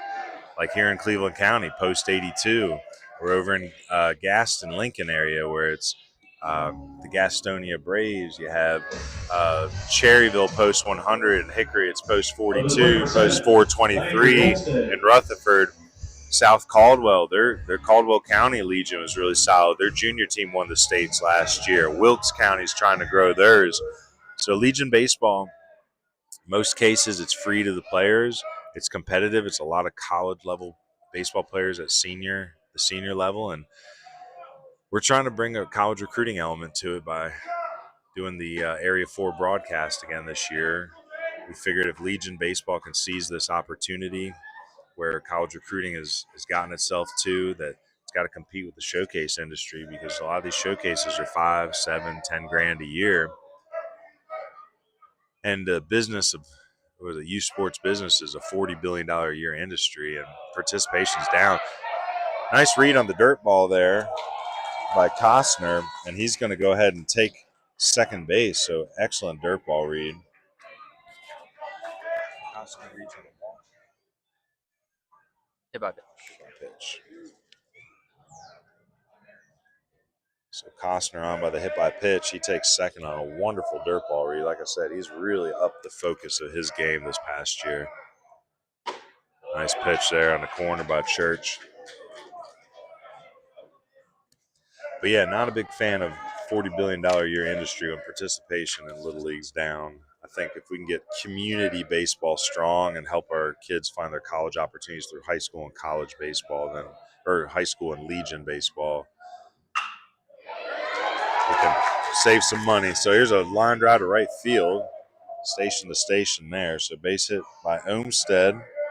It's going to be first and third here. And this is a great back and forth game so far. So Crest Chargers threatening here in the third. Luke Rayfield coming to the plate. Nobody out.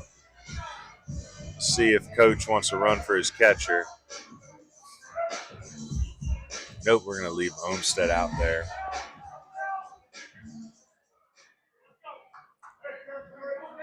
Again, Olmsted's got a little bit of speed, and with Rayfield, the lefty in the box, does obstruct the runner a little bit. First and third situation, we'll see if there's anything on. Rayfield swings and fouls one back. Again, it was great doing coverage here at the Legion World Series last year. We didn't broadcast it. Obviously, ESPN's got the rights there, but we were here, and Hunter was taking great pictures all around the stadium. A lot of those post-70 ball players finding success at the college level. Colton Nelson at Wingate, Micah Simpson at Wilmington. Caden Davison is one of the best JUCO players in the country right now. He's down at Gaston. He's there with Evan Connors, the catcher for that post-70 team. Reagan Smith back up at Milligan. So, again, just great talent on that squad. The runner goes. Rayfield swings through it. J.P. Smith's going to throw down. That ball is bounced but picked by Caldwell. The runner at third does not advance. So it'll be a stolen base for Homestead. A Hauling Solutions and Grading stolen base. First one of the day. Our friend Andrew Casoria. Hauling dirt. Him. Yeah, hauling dirt, gravel. Getting a mulch. culvert put in, hopefully, in a couple weeks at the house. Rayfield puts one up the middle. That's going to tie the score. Let's see if it gives them the go-ahead. Olmsted all the way in on a slide. 2 runs in. A back and forth classic in the making here tonight in Shelby. 2 RBI single by Rayfield, brings number 16, Eli Black. Rayfield not able to move up on the cut. He stays at first.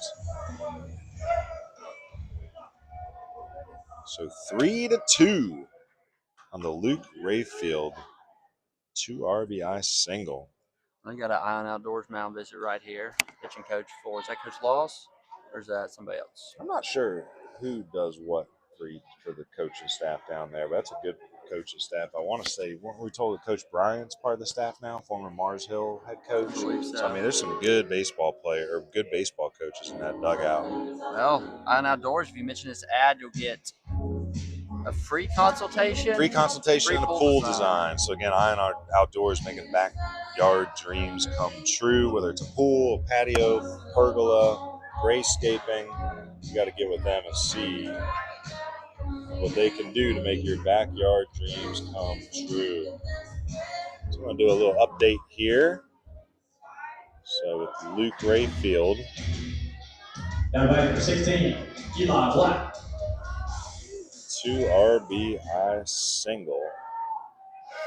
Puts Crest up 3-2 and still threatening. So the batter now, the mighty Eli Black. A lot of strength in this young man. Again, we mentioned it earlier, part of that all-state football team. He brings that gritty mentality to the baseball diamond as well. Can play multiple positions for you. Is he able to hold the swing there? He says no. So it'll be a 1-1 count.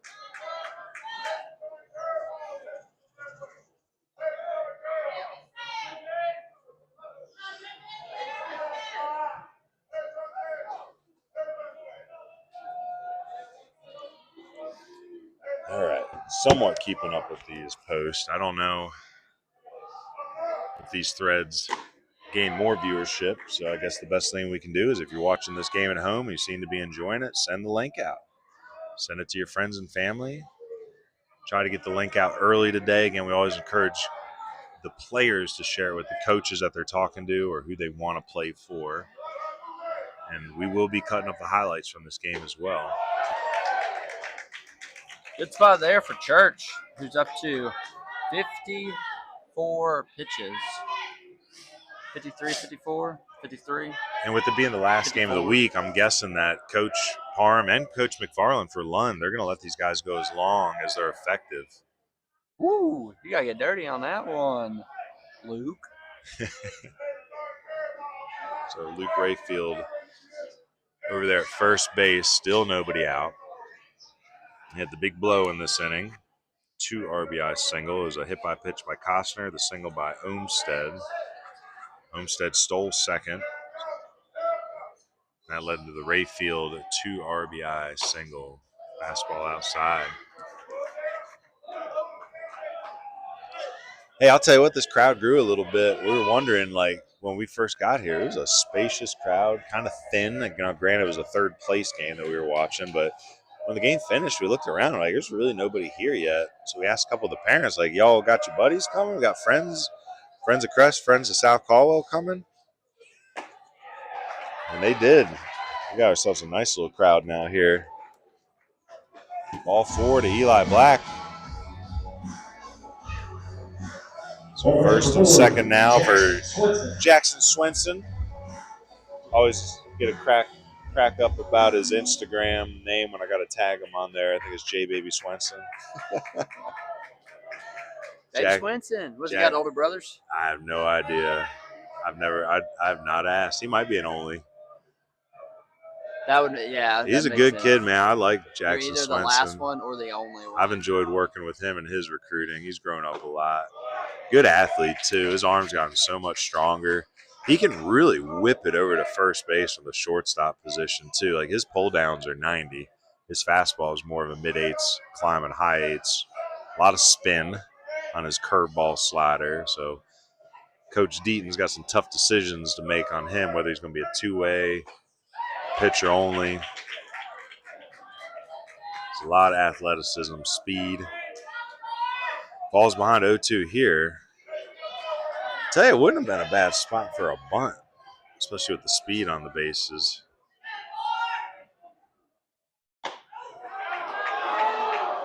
Well, I spoke a little too soon. I would say Eli runs well for a bigger guy. He's probably like a 7'2" runner. Rayfield, he's got to get his speed up a little bit. He's a high-level athlete, but he's probably average speed.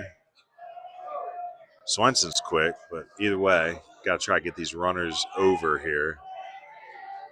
Try to fight with 2 strikes.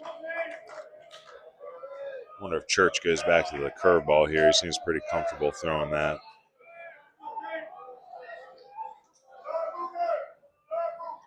Goes heat. Misses outside. Oof. That was out. Yeah. Look where a catcher set up. When you yank that, push it up, you're not going to get that in high school.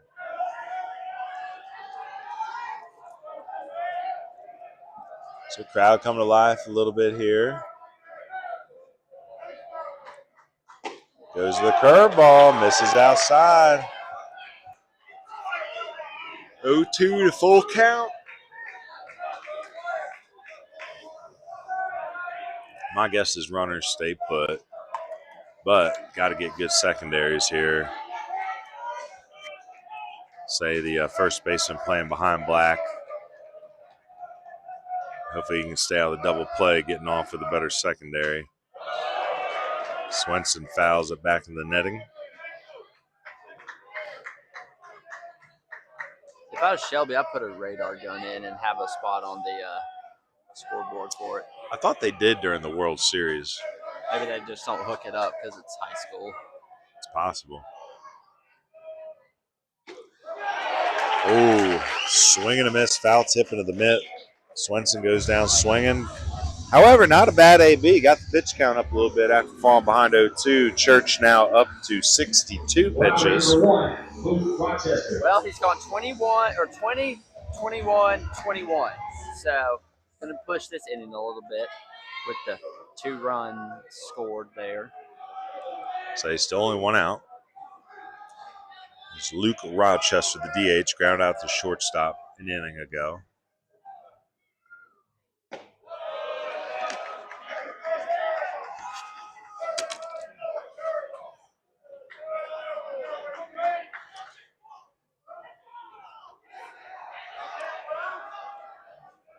I was looking at the Legion World Series banners outside here in the press box. They have mostly information about Post 82.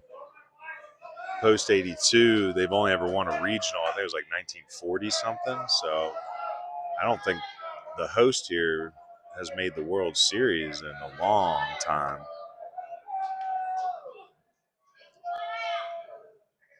So I really had to probably grind their gears when Asheville made it this year. Because for years, Asheville was really not too competitive in Area 4. 3-0 count.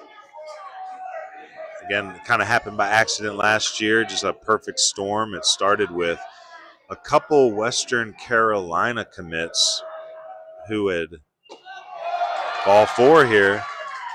So it'll be Rochester down to first base. So bases are loaded. But yeah, it started with a couple Western Carolina commits who were going to be playing for the Hendersonville Honeycrisp, but they, with Will Lindsay switching over to play Legion, they hired Gavin Mortensen from Western. And compliance rules, you cannot play for your college coach in the summer. So those Western players, it was Carson Wallace, Micah Simpson at the time, Deegan Randall, they came to Legion just kind of out of necessity. That drew some of the better players in the area to want to play Legion, thinking like, hey, let's just build an all-star team, our best mountain players. And it also kind of brought the question to the forefront. I'm like, why weren't we doing this to start? We did the broadcast. We helped a few of those guys with their college recruiting. We think that Legion can be a college recruiting tool that will make showcase baseball a little less necessary and save some money for our West North Carolina families. But it's up to Legion to keep building the product too. Got to create showcase opportunities, maybe run some tournaments of their own. So Crest threatening here now, bases loaded. It is Hudson Lund. He's going to put one up into center field, not very deep. McCall under it. Here comes the throw home. It's a good one. It's going to be strong enough to hold the runner at third. So bases loaded now, 2 outs for the number 9 hitter, Blaine Richardson, who had a smoked double to left center field to score a run in the second. That was the first run of the game for Crest.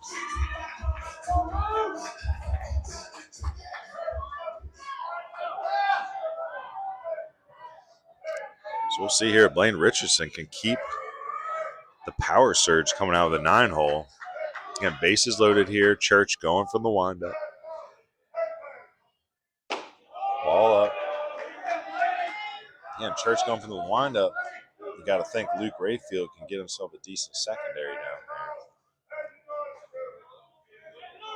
there. Out at any bag, so if you're an infielder, it's just a sprint to the nearest bag.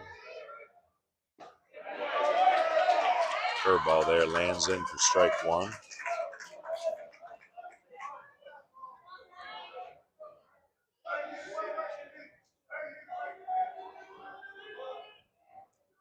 Luke Church delivers. Ooh, nice fastball riding in on the batter there. What do you go to here? First and second? Or bases loaded, Bases 1 and 2 count. Sorry, yawning here. I get some oxygen in the brain. I say go back to the fastball. And he does, but he misses outside. Only worry here with a curveball is you got to be blocking up. It's a lot of real estate back here behind home plate, so I don't want to give him a freebie on a pass ball or a wild pitch here.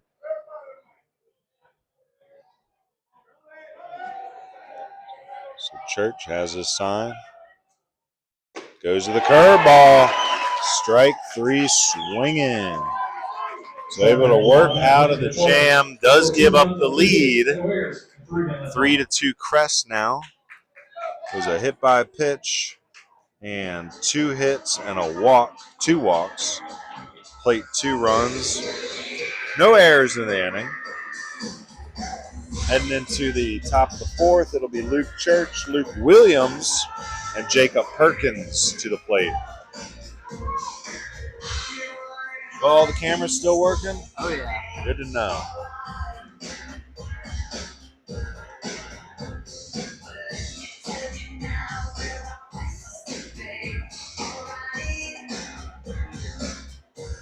Oh, lordy, lordy.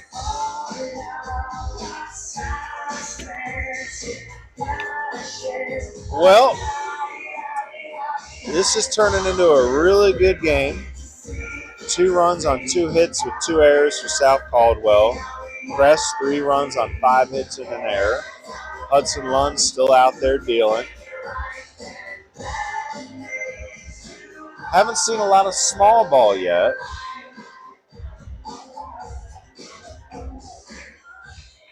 And in a close game, you wonder if they might break out some bunting. We did see, well, I should say, we did see the first and third rundown play by South Caldwell to score their first run in the first inning. But it's been a pitcher's duel. And speaking of pitchers, I want to thank our 4th inning sponsor, Nova X Kinetics. Youth, high school, and college pitchers, are you trying to take the next step in your player development? The Nova X Kinetics, directed by Payne, is for you. Coach Payne has worked with several Western North Carolina pitchers in the last few seasons to help them make major jumps in their physicality, velocity, and overall athletic performance.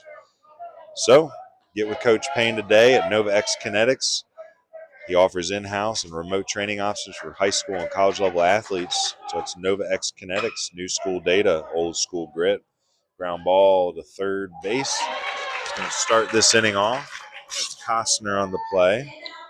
So 1 out as Church is retired. And Luke Williams at the plate. Luke still uncommitted. Been in his ear a little bit, trying to encourage him to lock in on a JUCO.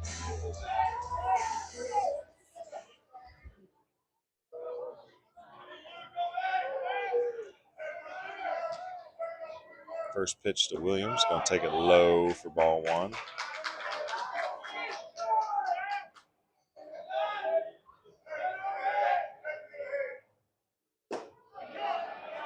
Strike 1.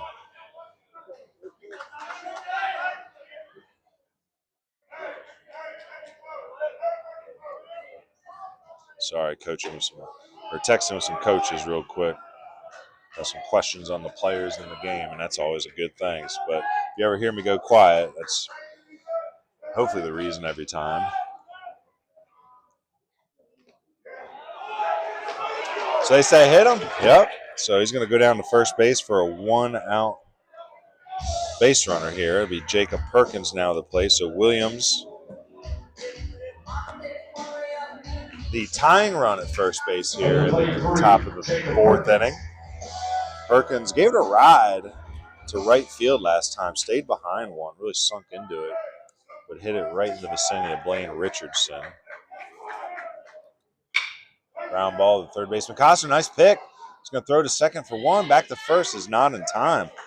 So kind of in between the hops there, but Costner snapped up the short hop, whips it to second base. Rayfield was there waiting for him. So it's going to be 5-4 on the putout. It's a fielder's choice for Perkins. Number 21, Cooper Dotson. Cooper Dotson, a strikeout victim his first time up. He'll be batting with 2 outs and a runner on first.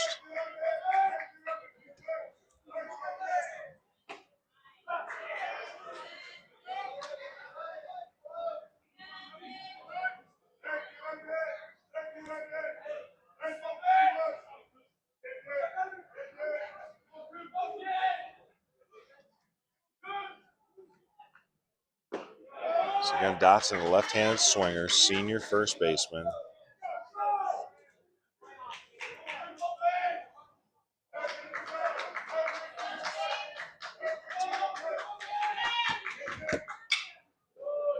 Fouls one off backside. Oh, that's going to bounce down into the near the wooded area, so hopefully they find that one. So 1-2 count here now to Dotson. Again, it's Perkins at first base. Not a huge lead. Lund throws wide outside.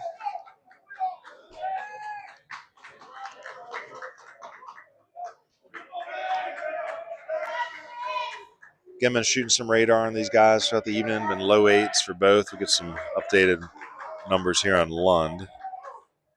Goes the curveball there. 67, gets him looking.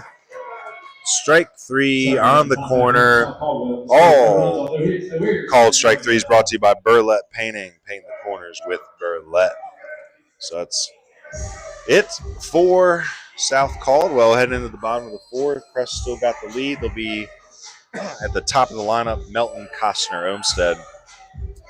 Speaking of Olmsted, I want to thank our home team sponsors, Olmsted Plumbing and Harrington Automotive. Again, our home and away team sponsors are very important to the operation. They are the ones that sponsor the time that we put towards marketing these games pre-game. So getting in touch with coaches, trying to figure out who's in the game, who we need to be contacting. And then post-game, going home, cutting up all these highlights, putting the scouting material with it.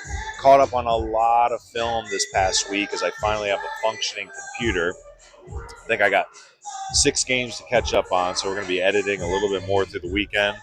But it's businesses like Olmsted Plumbing and Harrington Automotive that make these recruiting opportunities come to life. So with Olmsted Plumbing, I mean, my golly, you know, it's always great to have a good hometown plumber. So if you have any leaks in the house, water's running, shower's broken, maybe you got a plumbing project you're trying to put into a new shed or an outbuilding, make sure you go with Olmsted Plumbing. And then for Harrington Automotive, if you need auto work, Harrington Automotive has you covered, from tire plugs to full engine and transmission swaps. Proudly local and serving the community you live in. Located at 1944 B. Gaffney Road in Shelby, North Carolina. Hit them up at 704-297-0840 or 704-313-7154. So again, Olmsted Plumbing and Harrington Automotive. So we got some great sponsors tonight, 2 for each team. Love it. We've had some games where we couldn't find a sponsor, and it's a bummer. But if you've ever gotten to the game early and you see what goes into not only game day, but putting together, you know, wiring up all the cameras, snaking it through the stadium to make these things happen, but also putting together scripts, doing the research. It's a full-time operation, and we appreciate all our sponsors for helping make it happen. Well, Perkins in for Church on the mound for the Spartans. So Church finished with 74 pitches on the day. So 3 innings pitched. He allows 3 runs. I believe, from my math, 2 of those were earned. So 3 runs, 2 earned. There's a leadoff single by Brock Melton. Brock hits 2 for 2. So Costner at the plate now. Single by Melton for hitter 2, Caleb Costner. So again, Church sitting low 8s, gives up the 3 runs on 6 hits. 5 hits. 5 hits, sorry. I beat you to it with He the walks. Melton single to lead off. Let's see, he had a hit by pitch, 2 hit batters, 2 walks. And he strikes out 1, 2, 3 batters. So 3 innings, 3 runs, 2 earned on 5 hits, 2 walks, striking out 3.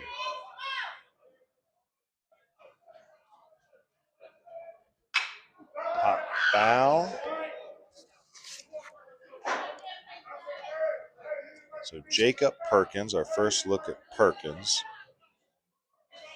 He was on our prospect list. Coach Parham, Coach Laws, giving some notes on the lone junior, again, that wants to play college baseball and is showing the ability to. We got the radar gun pointed at him. We'll see what kind of readings we get.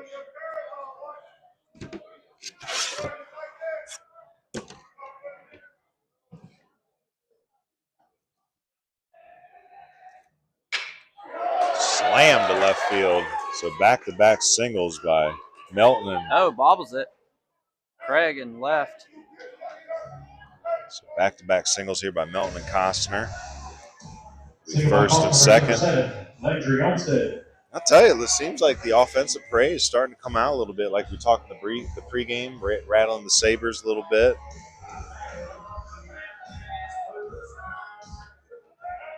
So Chargers trying to add a couple insurance runs here, some Chad McMahon insurance runs.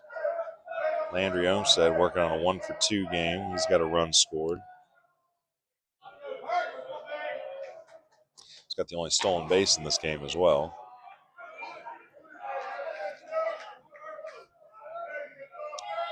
Does Melton have speed at second? Oh, yeah, very fast. Well, he will be scoring on a single then very easily. You'd like to think so. Pitch delivered, swing and a miss. I'm interested in this defensive lineup here with Dotson playing in front of Costner over at first, but Williams back in the hole a little bit. Some big area backside. McCall positioned on the pull side of center.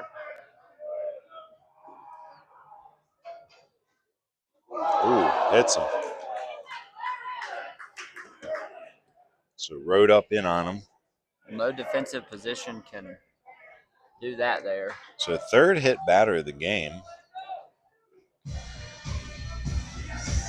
And we got bases loaded here for the Chargers, so a chance to turn what looked like an early pitcher's duel into an offensive ball game here. Again, 7 hits on the night now. Second inning in a row with bases loaded for the Chargers. Courtesy runner out there for Olmstead. Pitcher number 27, Ari Jolly.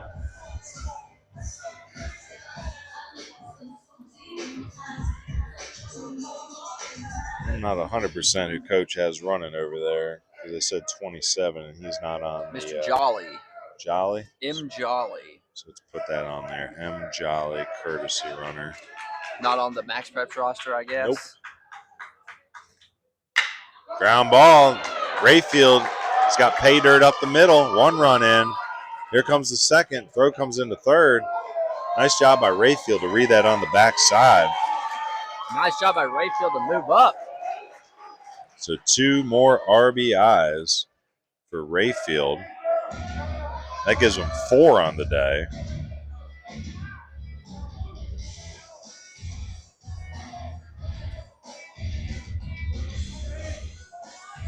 So that scores Melton easily. That scores Costner from second. Eli Black. Jolly all the way to third base, and Rayfield moving up on the backside. So Rayfield right now currently 3 for 3 with 4 RBIs. I want to get ahead of myself, but that sounds like a Cam Wood I would say potential Cam Wood Bats player of the game. So big Eli Black at the plate.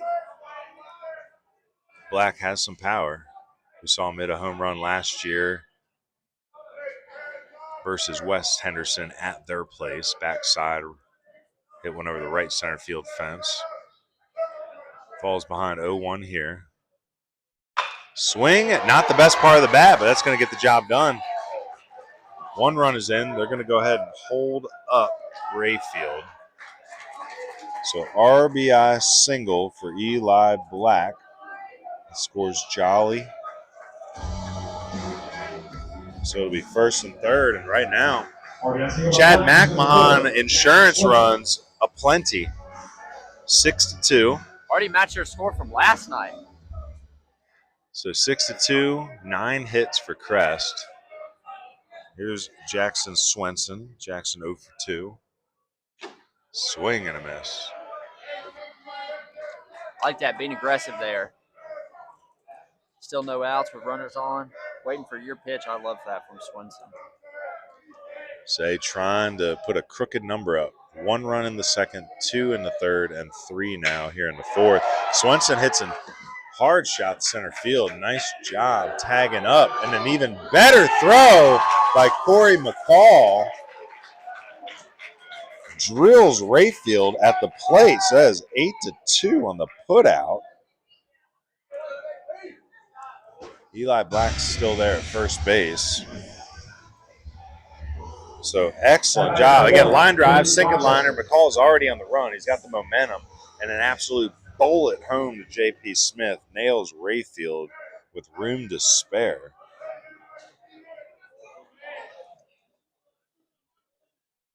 So that's going to bring Luke Rochester up. 2 outs. It's a huge play by McCall to keep that game within 4 runs. Not letting Crest run away with it just yet. The dog right here. I messed up here. my box scores get a little sloppy, so.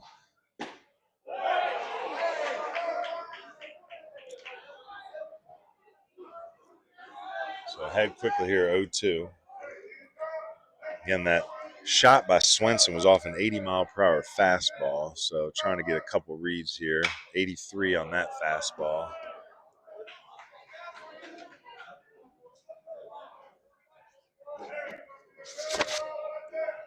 So again, that's Perkins here, the junior, bringing some good heat.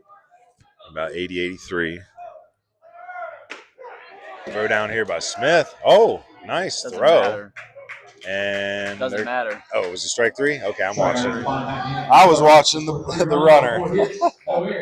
So strike 3, it don't matter. So in the inning, 1, 2, 3, 4 hits, a hit batter, 3 runs in. Heading into the top of the 5th, it'll be Beard, Caldwell, and Hall. Good time to tell you about our Patreon. Again, the Patreon has been growing. I think we're at 130 some members. Membership start at $1. You can go up the tiers. There's 5, 10, 20, 50, and 100. 50 and 100 is a lot to ask, so we're throwing that one out to the philanthropic. We do have a few $50 members. We've had a few that participate for a while. We respect them because they're helping us build our scholarship fund. So I checked the funds this morning. I want to say by the time we hand this scholarship out in June at our Mars Hill filming, I think we're going to have $1,200 in sponsored Patreon money raised. So again, those $50 and $100 sponsors, half of their sponsorship each, or their membership each month goes towards building a scholarship. Okay, so I put $500 down. The last 2 years, I've done a $500 scholarship to a player. 24 is Jordan Dixon of East Rutherford. Last year is Gio Yamas of Asheville Christian. This year, I take my $500 and I take half of those membership, the $50 and $100 memberships. We don't have any $100 memberships. We have like 3 or 4 $50 members, but half of it each month, we roll it over into that scholarship fund. So I believe, don't quote me yet on it, but I believe we're going to be close to $1,200. So I got to figure out if I'm going to do one $1,200 or 2 $600 ones. But if you join the Patreon and you're feeling philanthropic, definitely look at the bigger memberships. But we're offering the best and sometimes what it feels like the only coverage of Western North Carolina baseball. So also want to thank our 5th inning sponsor, BF Stepp Electrical. Ground ball to third here. Big chopper picked up by Costner. Thrown across wide. It's going to bounce around out there. It's going to allow Beard to go to second. So it's an E5 and a 2-base error. So down 6-2. They'll take it. Again, I want to thank that 5th inning sponsor, BF Stepp Electrical. They've been serving Henderson County for over 42 years and are a long-time supporter of Western North Carolina baseball. They offer residential, commercial, and industrial services owned by Brooke Steps. The unlimited licensed company is your go-to for new construction, remodeling, outdoor lighting, service changers, generator installations, and especially electrical maintenance. Give them a call today at 828-697-6097. So Chase Caldwell He's had some hard luck at the plate this evening. 2 called strike threes that he did not like. So now he's looking for some redemption here against Lund. The runner out there at second, they'd love to get a base hit and start picking away at that lead. Lund goes off speed there. 2 strikes quickly to Caldwell.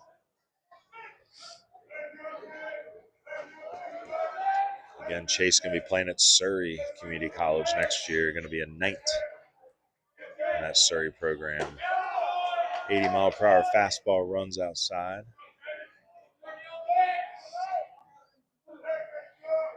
So 1-2 count. Again, if you're Caldwell, you got to protect the corners after that hard luck in the first 2 ABs. Ground ball is going to get a job done here. Shuffled underhand by Rayfield for out number 1, but that gets the runner Beard over to third base. We'll bring Nate Hall to the plate. He's flown out to right. He's flown out to left. We'll see if he can put one in the outfield here for a base hit or a sac fly. Again, 6-2 lead here for Crest. On the corner for strike 1. Again, Nate Hall also heading to Surrey next year. Definitely going to be a pitcher in college. He's good enough to swing it too, but it's hard to two-way at the next level. Ball rides in for ball 1-1-1 count.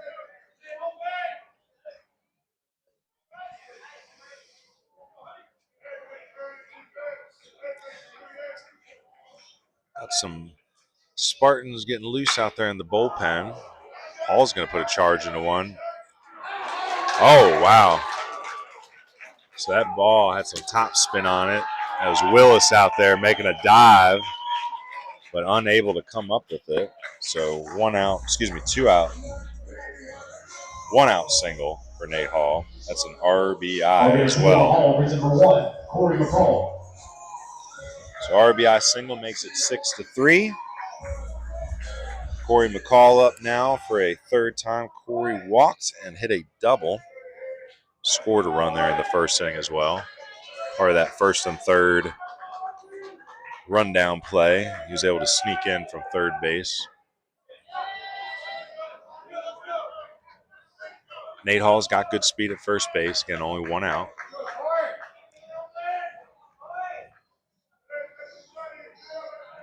Corey will get down into that crouched position. Gets into his hips pretty well on the swing. Again, going to Wake Tech next season.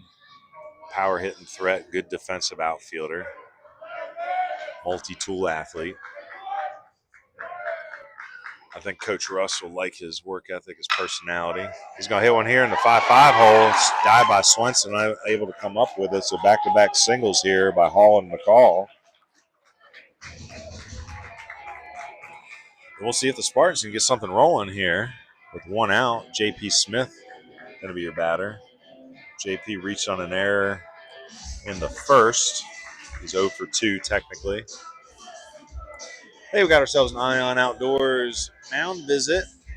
Going to go check here on Hudson Lund, whose pitch count is currently at 72 pitches. Last game of the week. Haven't checked Crest's schedule for next week yet. But if they don't have a Monday game, they could probably let Lund go a little longer if they feel he's up to it. Ooh, big game, Kings Mountain on the 14th. What day of the week is that? Tuesday. And then Chase is out of conference. Is that their only 2 games next week? And then South Caldwell, see, they jump back into conference play as well, I believe. Is that a matchup with Watauga? And then West Caldwell. And then Freedom. So they got 2 conference games, 3 games total. West Caldwell struggling, but better than last year. That's probably a gimme game for South Caldwell. Maybe play some of their second-tier guys.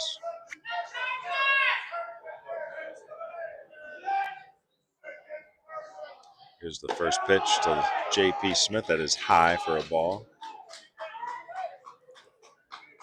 Again, runners on first and second. Luke Church on deck.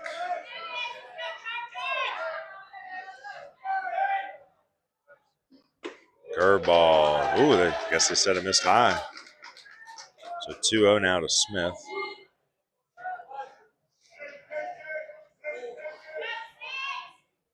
Again, beautiful stadium here. Do you remember the minor league team that used to play here? That was, It was a long time ago. I'm not that old. Wasn't it back in the 80s or 90s? Would I remember that? I just didn't know if you knew the I have history. No idea. I have no idea. I always thought they just built this around because Legion was so big. But yeah, I do believe it was a minor league stadium at one point. Did not know that. 3-1 here to Smith. Good hitters count.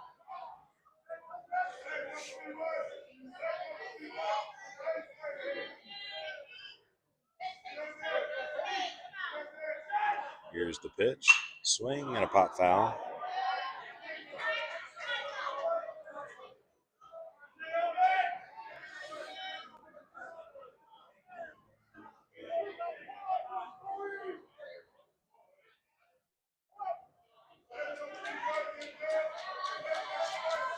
So 3-2 count. Good speed on the bases. See if anything's on. Runner stay put. Swing. Line drive to left field, but that's going to hang up out there for. Oh, no. That ball drops down in front of Willis. Station to station. Has some top spin English on it. Did it get down before hitting his glove? No. So I was going to say we're going to have to look at the replay to see if that's a hit or an error.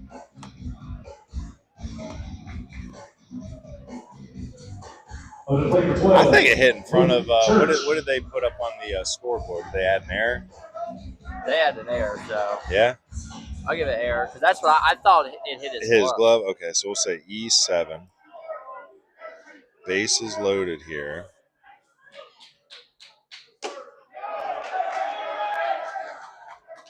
No runs scored on the player, but just moved up a station. It's Luke Church now at the plate.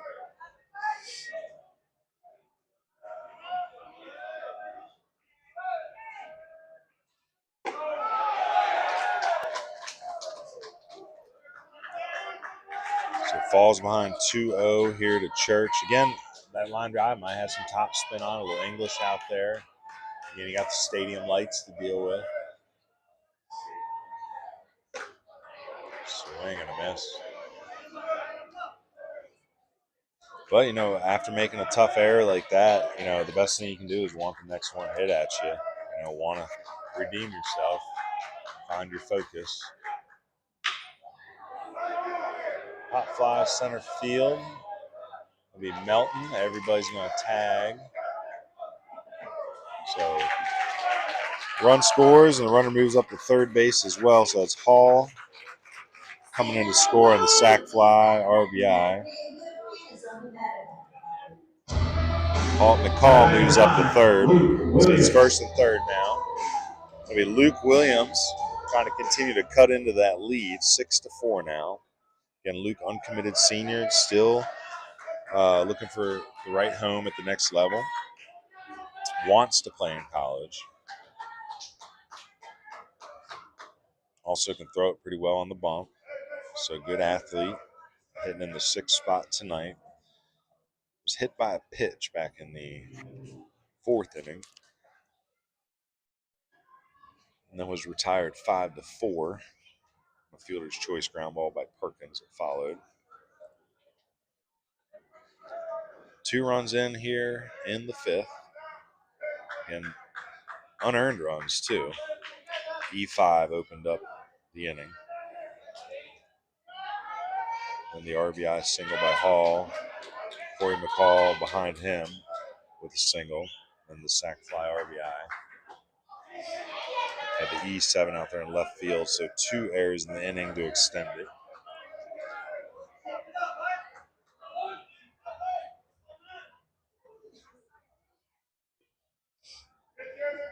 Here's the pitch. Swing and a miss. Some good fastball there by Lund. Riding up in the top of the zone. Big pitch coming here, 0-2.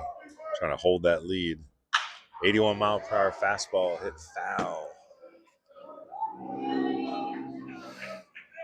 So Williams falls behind quickly, 0-2. Runner was off on the play. Yeah, I think that's J.P. Smith still. It is. Running for himself, the catcher. Sorry, I got the yawns going. It's crazy I'm yawning in such an exciting game, but this week has really beaten us up. Like, there's a lot of travel here in 3 straight days. You got your cat nap in the car. Oh, yeah. Dude, 26 today. Oh, was I snoring? I probably was starting to snore. Nah, you were good. But after sitting there on 26 for 30 minutes because of 2 wrecks. Did we find out if that was a fatal accident that shut down the highway? Hot fly here. Olmsted loses the mask. Oh, no. It's again, we talked about that on another broadcast, that backspin on the pop-up. It's going to be coming back towards the field. That's going to land foul. I wonder how much having the roof here affects that for catchers versus other stadiums that don't. I don't know. I just know that every time I see that ball fall, it seems that the catchers, it's like they follow the trajectory of the ball. It's like they need to realize it's going to spin back to them, you know? Now, granted, I've never been a catcher. Strike 3, they call it. So Luke Williams goes out on a check swing, strike 3. 2 errors fueled the inning. 2 hits, 2 runs in. RBI single for Nate Hall and the RBI sac fly for Luke Church.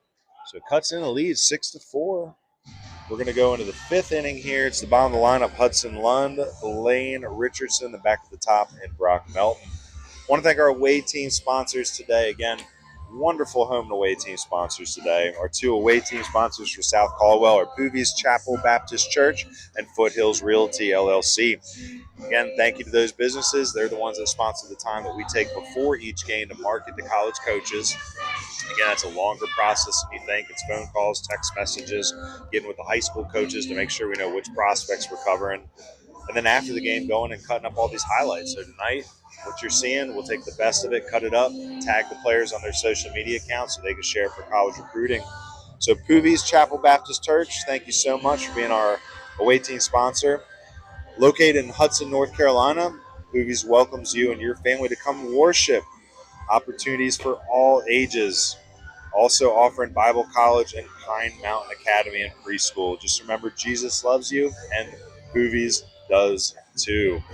Now that school that they're setting up, again, it's going to be K through 12. I think right now they're up to like 5th, 6th, 7th grade, getting in the middle school ages, growing as they grow the school. Again, if you're looking for that alternative Christian education, definitely look up Poovies Chapel Baptist Church. And then Foothills Realty, your guide to Foothills living. Again, drove up through Caldwell County the other day, saw the lakes, the Highland, just the beautiful Highlands landscape, the background. And I thought, with my parents trying to move to North Carolina, my brother and I both live in the Carolinas. I was like, I got to get my parents in Foothills Realty, so I'll probably be giving them a call here in the next couple of weeks to try to get them set up. But I'll tell you, we can't do what we do without our home and away team sponsors. So thank you again to Poovies Chapel Baptist Church and Foothills Realty. 6-4, heading into the bottom of the 5th. This game has become a bit more offensive than I had predicted. I thought it was going to be a pitcher's duel. But there's still some time here for South Caldwell to get back in the game, but they're going to need a lockdown inning here from the junior, Jacob Perkins. Any interesting scores going across the Max Preps scoreboard I'm this just evening? trying to keep ours updated and making sure that people tune in. So if y'all can encourage people to tune in and check Max Preps, that'd be great.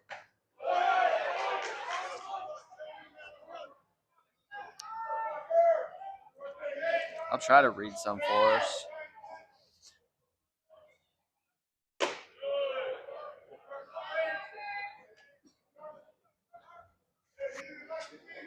So I got my box score a little wrong here. It's Blaine Richardson hitting. Do you remember how last inning ended? So I am missing an out in my box score. How did Hudson Lund end last inning? Was that a swing and a miss? Richardson goes down swinging. It's out number 1. Yeah, I had my 2 outs recorded. Well, so that was Ledbetter just there. I got P. Ledbetter there. Oh, that was a pinch hitter. My bad. So that was Ledbetter hitting. Let me correct that. So Ledbetter is pinch hitting for Lund. That tells me, I guess, Lund is probably out of the game. New pitcher coming in. Now Blaine Richardson. My bad. Sorry, folks. Sorry. I think we have game changer here. It's the thing about these Foothills games, they move a lot faster than mountain games. In between innings, everyone's just efficient. We gotta try to talk Canio into doing a Foothills game to understand what we're doing. Hard hit. Yeah, great game out of the 9 spot by Blaine Richardson this evening. That's going to be Blaine's second double of the evening. So 2 for 3 tonight with 2 doubles out of the 9 spot is Blaine Richardson. That's going to bring the top of the lineup back up, and Brock Melton. Brock having a great game, 2 for 2, been hit by a pitch, scored a run. Again, Brock took home the Camwood Bats Player of the Game a few weeks ago when we've seen them up at West Henderson. Very good athlete, left-handed swinger, center fielder. I'll tell you what, might not be a bad time for a bunt here with this type of speed. The corner's back behind the bag, so we'll see if they want to slash here. Takes ball 1.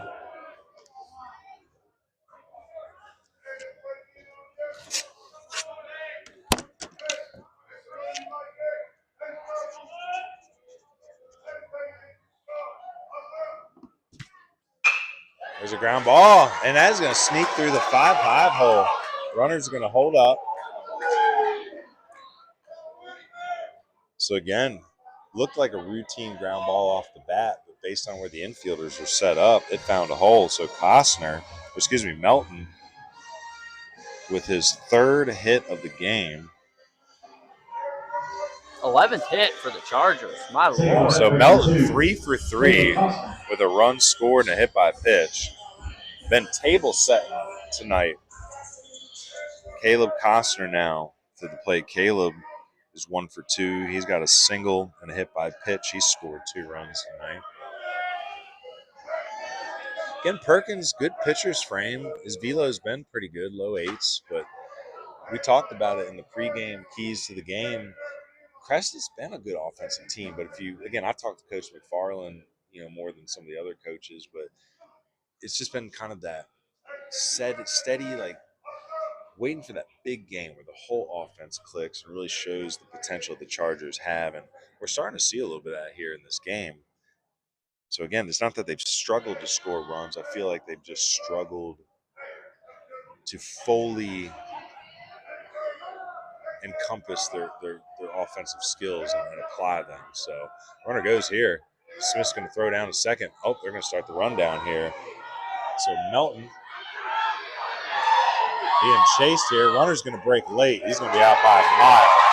So first and third, a rundown play did not work as well as it did for Caldwell back in the first. So that's Blaine Richardson that leaves late and is cut down at home.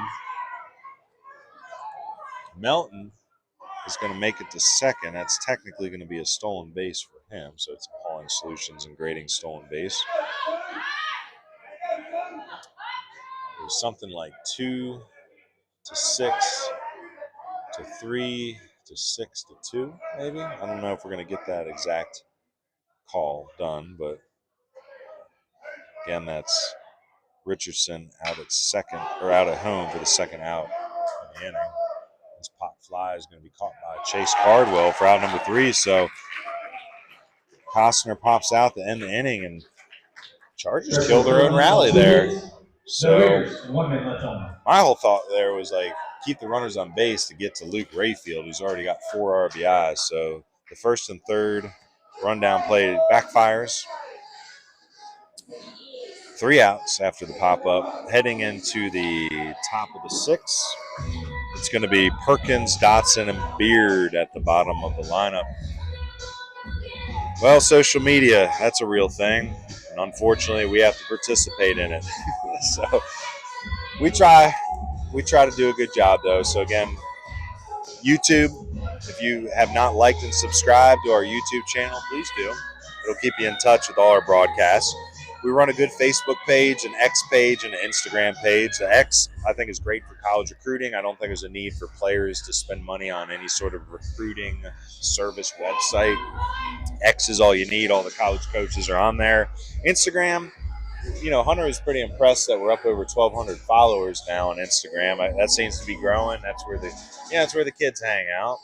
I still don't really see a recruiting purpose for it much. And then for Facebook, that's really, I think, the best way to get the neighborhoods informed. We try to tag a lot of neighborhood pages, community pages, when we're covering certain pages, or certain teams, I should say. And again, we had a website, baseballu.org, if you want to hop on there and learn a little bit more about who we are. Again, college recruiting and scouting is what we do. It's tentative, but I talked to Coach Honeycutt up at Mars Hill yesterday. Tentatively scheduled for June 10th. It's a Wednesday. All the kids are out of school. That'll be our first prospect filming of the year. So we'll have some college coaches up there. We're going to limit it to 25 players. Get your college recruiting films done. We do a great job. There's nobody out there offering recruiting videos like we do. And again, we have the scouting content. It's my scout notes, but I also take all the notes from the college coaches that attend these showcases and try to make the best write-up we can and work with those families afterwards to get them focused on the right colleges. So again, appreciate y'all following us on social media. We'll have some stuff up there about that prospect film and being posted this week. Hunter went back and told me that Blaine Richardson being thrown out at home is a 2-4 to 3 to 6 to 2 put out. Attaboy, Hunter. So new pitcher is going to be Luke Rayfield, and he's a good one. Luke can dial it up in the mid to high 8s. I'll give you a final line on Hudson Lund here in a minute.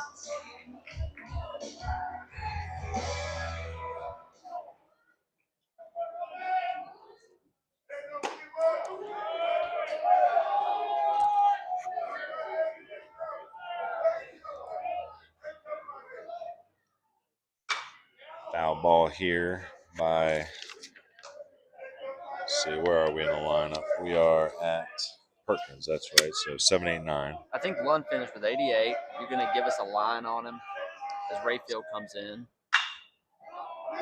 Pop fly. That's Melton out there in center field, settling under it. We'll haul it in for out number 1. Yeah, final line, we got 5 innings pitched, 4 runs. We'll go back and figure out what was earned in a second. 4 hits. Lund was filling it up pretty good. He hit a batter, but Lund only had the 1 walk. So 5 innings, 4 runs on 4 hits, 1 walk, 7 Ks.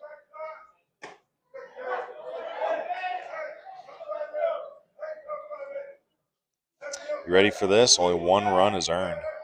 So Lund does well, sits low 8s all night, collects the 7 Ks, 4 runs given up, but only 1 earned. So nice job by Hudson Lund this evening. Handing it off now to the righty, Luke Rayfield. So Cooper Dotson strikes out looking. That's a Burlett Painting called strike 3, painting the corners with Burlett. And 2 quick outs here for Rayfield. So Rayfield already having a great game at the plate, now in to try to close it out. Lund in line for the win. If Crest can hold this lead, that would be Rayfield working for the save.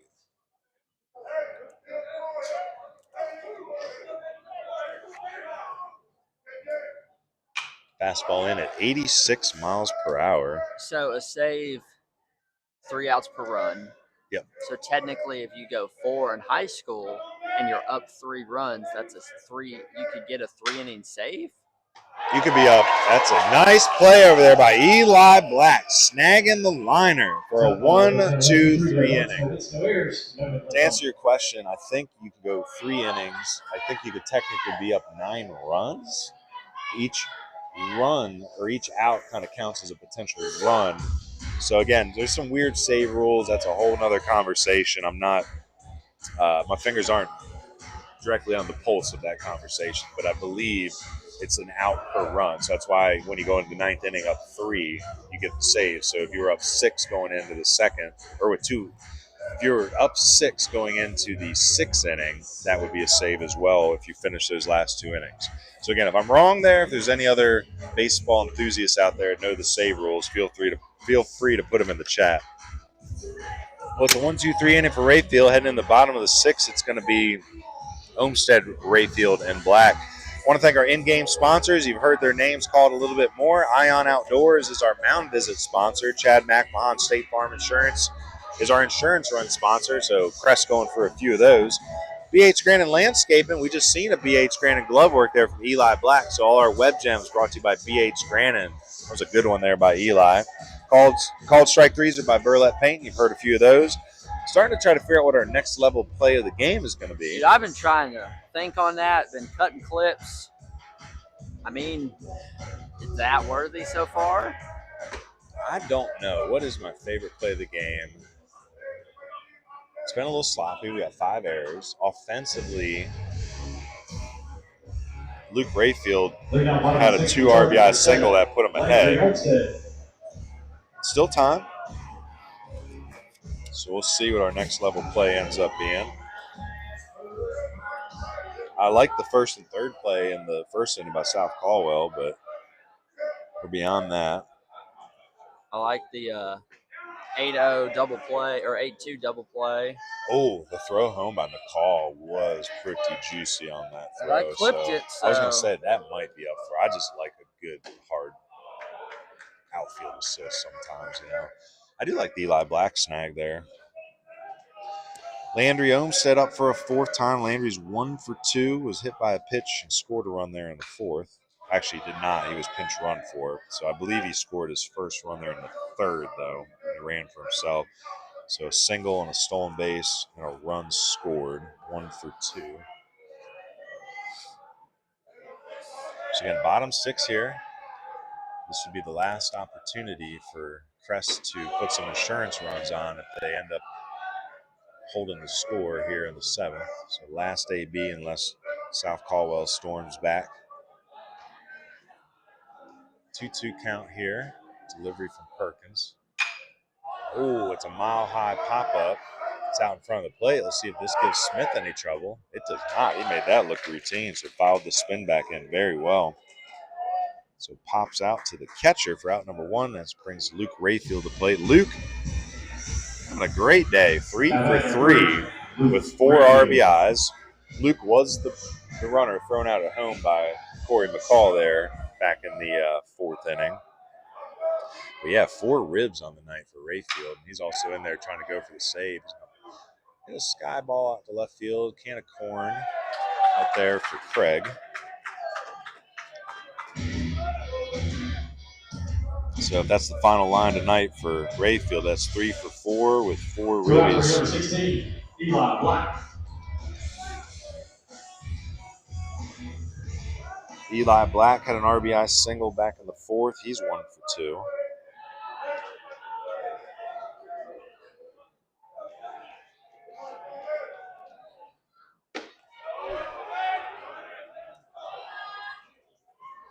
So ball 1 to Black.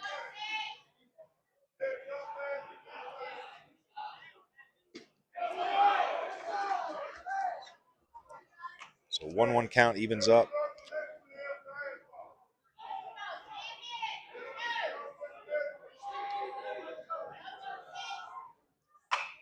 There's a backside ground ball. Ooh, knocked around a little bit by Dotson, but he's going to take it himself. So 1, 2, 3 inning for Perkins.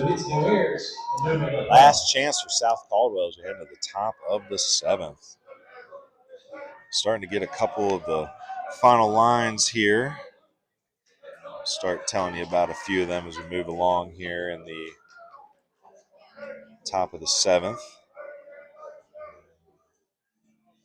So Brock Melton was 3 for 3 of the run, a stolen base and a hit by pitch. 3 hits for him. Luke Rayfield 3 for 4 with 4 ribbies. You got Blaine Richardson 2 for 2 with 2 doubles out of the 9 hole. He had an RBI as well. Lund was 0 for 2 with a run, and then the pinch hitter Ledbetter 0 for 1. Luke Rochester was 0 for 2 with a walk. Swenson 0 for 3. Eli Black 1 for 3 at the Ribby. Again, Rayfield we talked about. Olmsted 1 for 3 at the hit by pitch run and a stolen base. Costner 1 for 3 at 2 runs and a hit by pitch. Again, Melton and Luke Rayfield, the big, and Richardson, the big dogs right now, swinging the bat. Heading into the top of the 7th, it's going to be the top of the lineup for South Caldwell. So Cardwell, Hall, and McCall. It ain't going to be easy for Rayfield if he's going to try to lock down this save. He's got possibly the 3 best hitters in a row here for South Caldwell. I'll start doing my card. 6, Chase Caldwell. So Chase Cardwell, 0 for 3.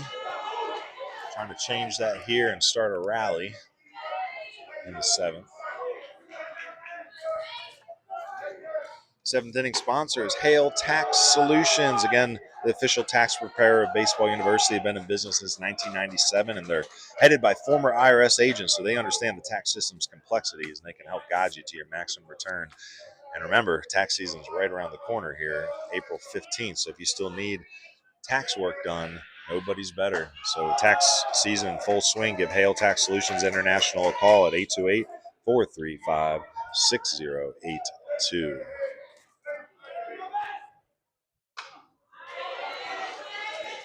So Cardwell fighting here 2-2.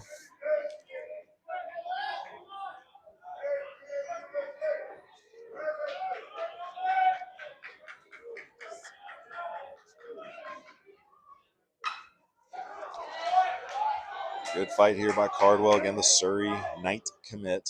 Trying to extend this game. Try to find a way on. Need 2 runs to tie it up and extend this game. Trying to win this Easter tournament. I don't know how many years in a row they've done this Easter tournament. I know we were at the Henkel yesterday. That was the 43rd in a row. Mm-hmm. They've been doing it since 1983 down there in Catawba. Not sure how long they've been doing the Shelby Easter Classic. There's ball 4.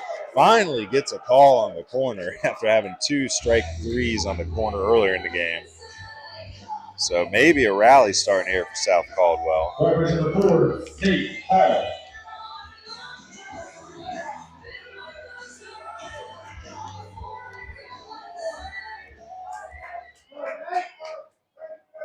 So Nate Hall to the plate. Again, going to try to accomplish what his current and future teammate Chase Cardwell just did. Again, Nate also going to Surrey next year, so he's going to try to get on base, whether it's a walk, a base hit, by any means necessary. Ground ball. Could be trouble here. Costner to second for 1. That's all they're going to get. So I thought they might have the double play there, but it's 5-4. And they get just the 1, so fielder's choice for Nate Hall. Number 1, Corey McCall.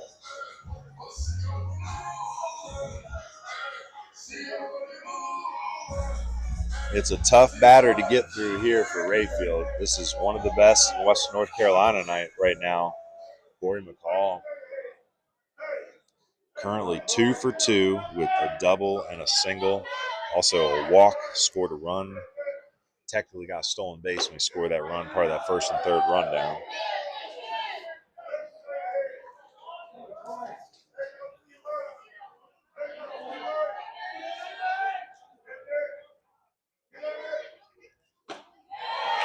Swing and a miss. So he's trying to tie this game up with that swing. Now we're down in the 50s. This is chilly now, feeling that bite. That probably 54, 55 degree weather here. 8:55 is the time. Oh, that's a pass ball. It's going to get past, right through the glove of Olmsted there. So that's going to allow Hall to move up. So again, not a wild pitch. It's a pass ball.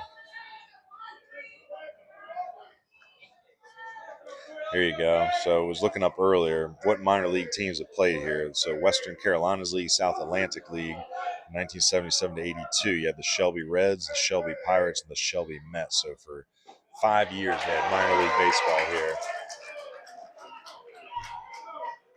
Call didn't like that call, but it's 2-2 either way.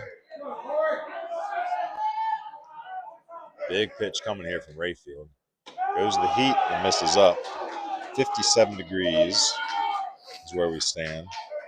Rayfield had a quick 8-6 inning, but gonna push that pinch count up with the 22nd pitch right here in a full count. 23rd pitch. Oh, he goes to the spinner. That ball's going to bounce away. Olmsted's going to try to throw down to third either way. So it's a wild pitch, allowing Hall to move up. McCall's going to head on down to first base with the second walk of the inning. Ball for number 15, J.P. Smith. Still only one out. Luke Rayfield going to have to dig down deep here. He's going to want to try to close this game out for the Chargers. The go-ahead run is at home plate right now, and J.P. Smith, again, Crest, the home team. So Caldwell able to tie, of course the game goes on, but they're able to go ahead. Crest will get an AB. And it's lock-in mode for both teams here. Rayfield and the Chargers defense got to be on their toes, ready. J.P. Smith and any batter that follows really got to lock in and have a good approach here. So double play def in the middle. Costner back at third. They're not really concerned. Ooh. Oh, the fastball rides up and in and hits the bottom of the bat is a foul ball. So it's at the knob of the bat. That's so unlucky. Luck. So what could have been a bases loaded hit by pitch is just a foul ball strike. It's 1-2 here. Surely Rayfield was not aiming for the bat like that, but he's the beneficiary.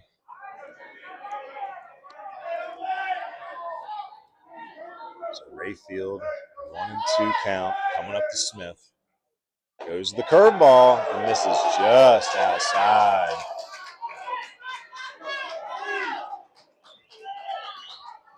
Crest faithful wanted that one. So again, who's going to win this Easter tournament down here in Shelby? 2 finals games in a row for you. Newton Conover and Alexander Central last night. Alexander Central winning today. Crest and South. Oh, well, strike 3. So Luke Rayfield rears back. It's an 80-mile-per-hour fastball.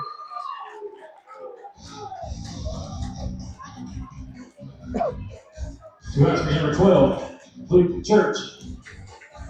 And with 2 outs here, final hope potentially for South Caldwell is going to be Luke Church. So again, the inning started out with a walk. Fielder's choice retired Caldwell at second. Another walk to McCall. Now first and third. Hall on third, McCall on first. J.P. Smith strikes out. Now Luke Church hops one up here. Olmsted can't find it. Someone's got to call it. Rayfield does. And he's going to make the catch himself. Steps up. Rayfield says, you know what? I got this. Big game for Rayfield. Shuts him down. 0 runs, 2 walks, 2 Ks, 0 hits in his 2 innings of work. Scary moment there. Olmsted looked up, couldn't find it. Olmsted had dropped one earlier, so Rayfield just being mindful. He's like, I'll take it. And I don't mind a pitcher calling for it. You know, I think it's the one. Pitchers can call the catchers off. There's that weird in-between pop-up sometimes between first and home. So nice job by Rayfield. Rayfield finishes 3 for 4 with 4 RBIs, 2 innings pitched, earned a save. 0 runs, 0 hits. The 2 walks make it interesting, and the 2 Ks. Fastball was up to 86 tonight for Rayfield. Final lines for the pitchers. Lund is the winning pitcher. Goes 5 innings, 4 runs, 1 earned on 4 hits, 1 walk, 7 Ks. The save by Rayfield, 2 innings pitched, 0 runs, 0 hits, 2 walks, 2 Ks. Going through the South Caldwell box real quick. 0 for 3 with a walk. Chase Cardwell, 1 for 4 with an RBI and a run is Nate Hall. Corey McCall, 2 for 2 with a double. 2 walks, stolen base, and a run. It's a good game for McCall.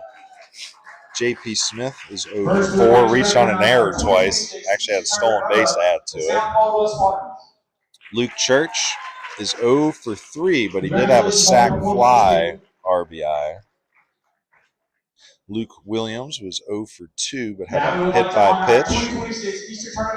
Jacob Perkins 0 for 3. Cooper Dotson 0 for 3. And Coda Beard is 1 for 3 with 2 runs scored. Again, your Chargers box scores. Brock Melton 3 for 3 with a run, a stolen base, and a hit by pitch. A great game for Melton. Caleb Costner 1 for 3 with 2 runs and a hit by pitch. Landry Olmstead 1 for 3 with a hit by pitch, a run, and a stolen base. Luke Rayfield 3 for 4 with 4 ribbies to go along with his save on the bump. Eli Black 1 for 3 at the ribby. Swenson 0 for 3. Luke Rochester 0 for 2 at the walk. Hudson Lund 0 for 2 at the run. Ledbetter pinch hits, he's 0 for 1. Blaine Richardson on the 9 spot, 2 for 2, 2 doubles and an 2 for 3 with 2 doubles and an RBI. Some all-tournament team and consolation awards being handed out. This award is given to the player who sparked his team at the plate throughout the So week. the hitter of the tournament, let's see who they name here. The 2026 Bob Sherman hitter of the tournament goes to Chargers number 18, Blaine Richardson. Oh, Blaine Richardson, how about it? So out of the 9 hole today, 5 for 8, 3 doubles and 1 RBI. it's 2 for 3 with 2 doubles and RBI today, but they're saying on the tournament it's 5 for 8, so 3 Our doubles. final award for the tournament is the tournament MVP. This award is Tournament given to the player that MVP has about to had be the named. greatest impact on the tournament throughout this week. This year, the 2026 Bob Sherman Shelby High School Easter Tournament MVP is, for the Chargers, number 3, Luke Rayfield. Oh, there you go. Luke Rayfield, tournament MVP. He's going to be our Camwood Bats player of the game tonight as well. 1 run, 7 RBIs, and 1 So we'll home be run. getting down on the field here after the ceremonies. Again, congratulations We'll get to with the Luke Chargers. Rayfield, give him his award, take a picture with him, do some interviews. Fans, once We'll again, thank you interview, for your attendance at this year's tournament and for I think we'll your do whole Brock, success. we'll do Blaine, and we'll do Luke Rayfield and the interviews at the end of the game here. Again, I want to shout out Jacob Perkins on the mound, too. He did pretty well. Finished strong. Had a tough 4th inning. So he ends up going 3 innings, gives up 3 runs. They were earned, but then he locked in the 5th of the 6th. He only gives up 1, 2, 3, 4, 5, 6, 7. Oh, so he does give up a good bit of hits. 7 hits. Walks. No walks for him, though, so that's good. And then strikeouts, 1, 2 Ks. So Perkins goes 3 innings, 7 hits, 3 runs, 2 strikeouts, no walks. And he had the, 2 Ks there. So, again, the pitching had a lot of upside, but it was more of an offensive game. You got our play of the game yet? Yeah, Next Level Baseball is proud to bring you the Next Level Play of the Game, the only showcase organization in Western North Carolina, endorsed by Baseball University of the Blue Ridge. Coach Rick DeArmas does a great job developing culture and creating player development opportunities for youth players of all ages. Now here's your Next Level Play of the Game. All right, what do we got here? Is this the fly ball to center field here? So the runner tags. Yep, Corey McCall makes the catch and fires a bullet in. Not even a chance to slide. Throw up the line a little bit, but pretty much a perfect throw. So a sinking liner comes in. Nice job by the runner to tag, but momentum already coming towards home plate. Corey McCall Look at his arm, man. with a cannon. Got some high velo shooting out of that cannon. Corey McCall with the outfield assist. Again, Corey took home an award there at the end. I didn't catch what it was. They're the runners-up. South Caldwell, great baseball team. 2 great baseball teams and a great baseball game. Crest is your winner, 6-4. We'll get on down there. I'm going to head on down and try to find Mute Luke your mic. Rayfield. You don't want me to take the mic down? Mute it. Mute it. Show me. Double tap. Same thing to put it back on. Double tap.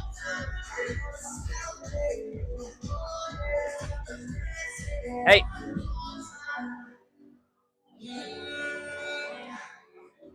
Going to get some interviews, guys, so please stay tuned while Ryan gets on down there with the Crest Chargers.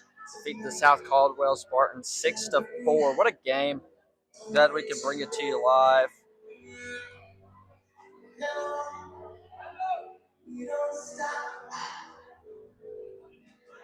I want to thank the following businesses who are home team sponsors tonight, supporting the time put towards marketing this game to college coaches pregame and editing and posting highlights for the Crest Charger prospects with recruiting and scouting content on social media.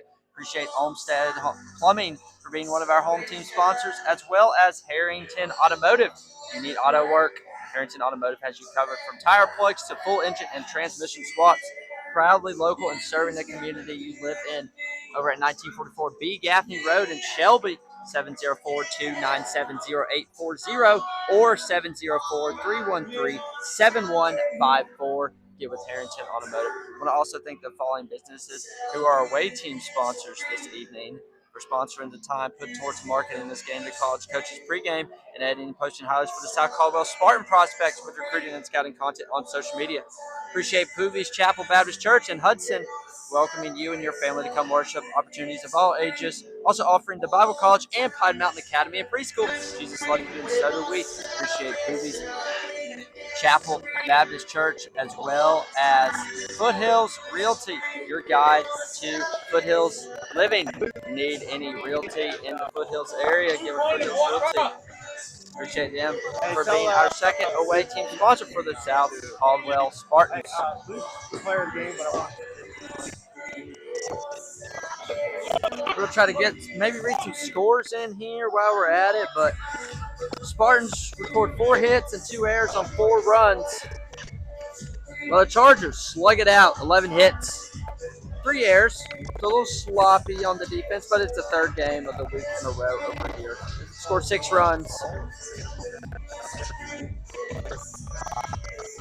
They moved to 13-3 on the year, while South Caldwell falls to 14-3. Like we said earlier, they'll be getting into conference play a little bit this week.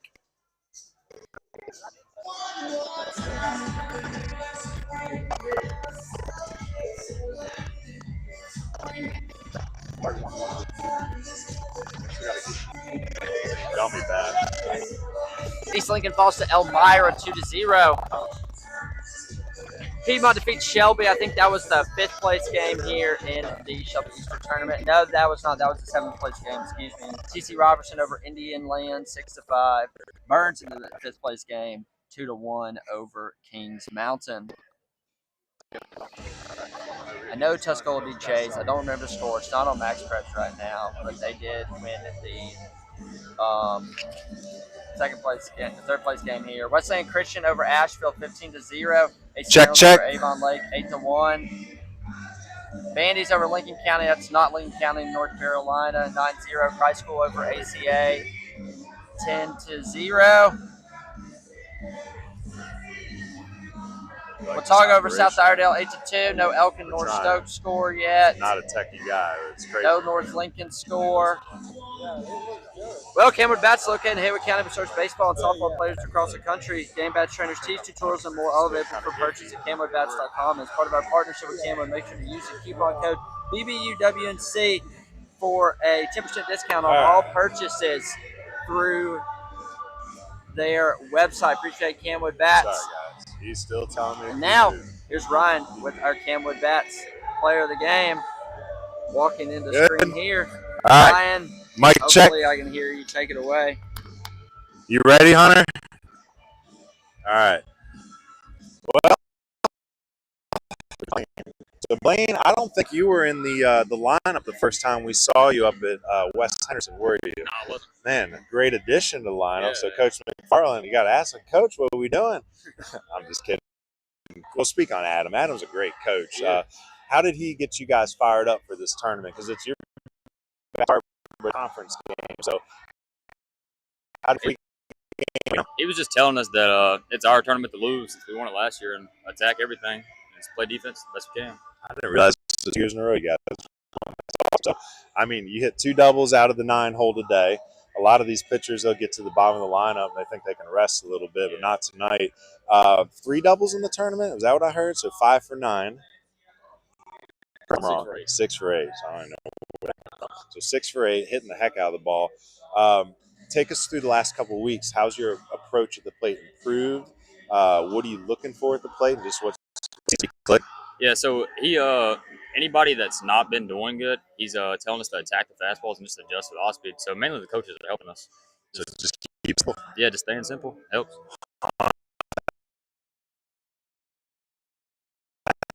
So, like, unfamiliar opponent, was it clear early on that you guys had your hands full with them? And what was the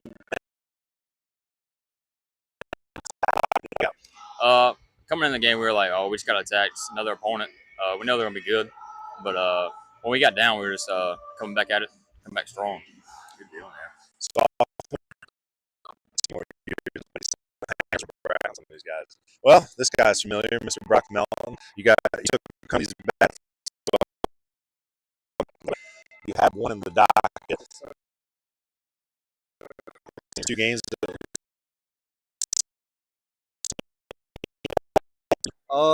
Just trying to keep my front shoulder in there and just attack early in the count, because I know if I get down, it'll be even harder to hit. So I just try to attack first pitch every single time. What did you learn from that experience? You guys are starting, like you and Eli and some of the football guys are starting to bring over baseball. I just feel like it's the culture. In football, the culture was really good. We were always confident in our team, confident in our abilities that we would win every single game. And I feel like that's carrying over to baseball. I'm a coach.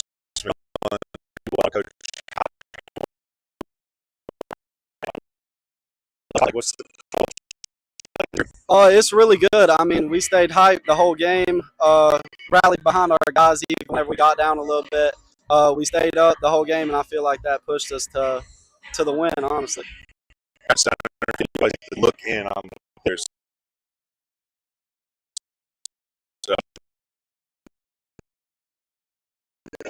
Oh yeah, I just felt confident in him that he was going to come in and do what he does. Has he been taking the closer role this year? Yes, sir, he has. Oh yeah, when he gets the ball, he's going. All right, again, this is the bat. We're going to take a picture. It's got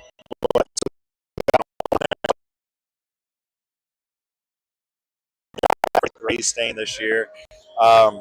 Enjoyed watching your brother play when he came through. Next, Ray Fields doing the same thing. Saying good. 3 for 4 RBIs. We're trying to do what was the play today? Well, start out, sell out on the fastball, trying to hit one good, then get 2 strikes, settle in, try to put something in play, score some runs. Hudson Lund looked pretty good out there. You had to come in and close him out. 4 runs, but only 1 earned. Hudson's pretty good. North Carolina.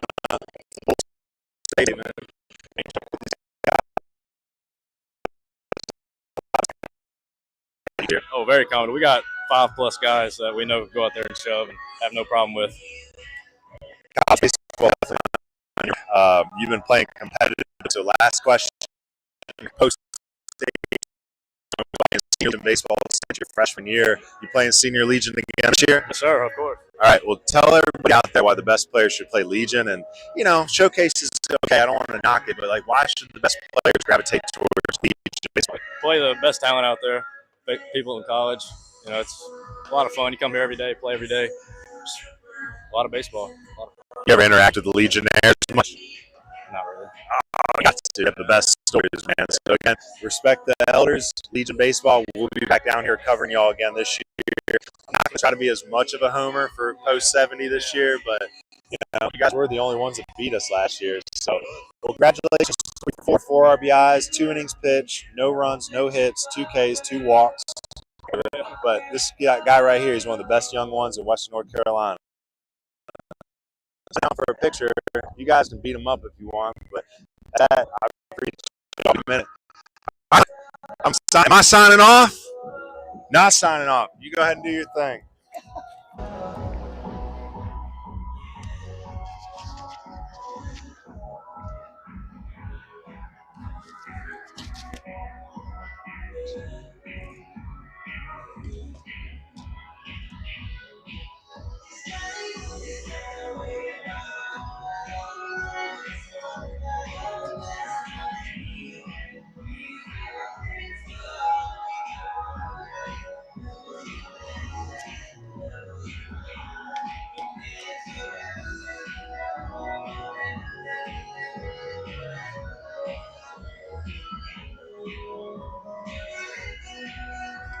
Well, that's it for this evening's rendition of Baseball University's Western North Carolina Scout and Streaming Series. Thank you to all our sponsors, Meineke, Bloom Patch Farms, Comfort Keepers, American Legion Post 70, Nova X Kinectics, Hale Tax Solutions, Goodicedtea Tea, House of Power, Peak Performance Vault, Ion Outdoors, Chad McMahon State Farm Insurance, Granning Landscapes Incorporated, Hauling Solutions and Grading, Burlett Painting, and Camwood Bats, as well as Next Level Baseball.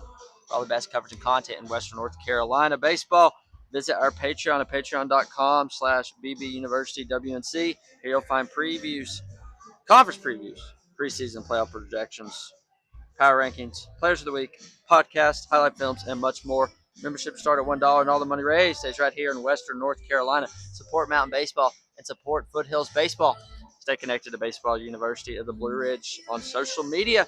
Like and subscribe on YouTube at Baseball University of the Blue Ridge, at youtube.com/@BB University WNC. Like us on Facebook at Baseball University of the Blue Ridge. Follow us on X, formerly known as Twitter, and Instagram at BB University WNC, and check out the website at baseballu.org. Baseball University of the Blue Ridge, thanks you for tuning into the Western North Carolina Scout and Streaming Series from Shelby, North Carolina, and Veterans Field at Keeter Stadium on the campus of Shelby High School.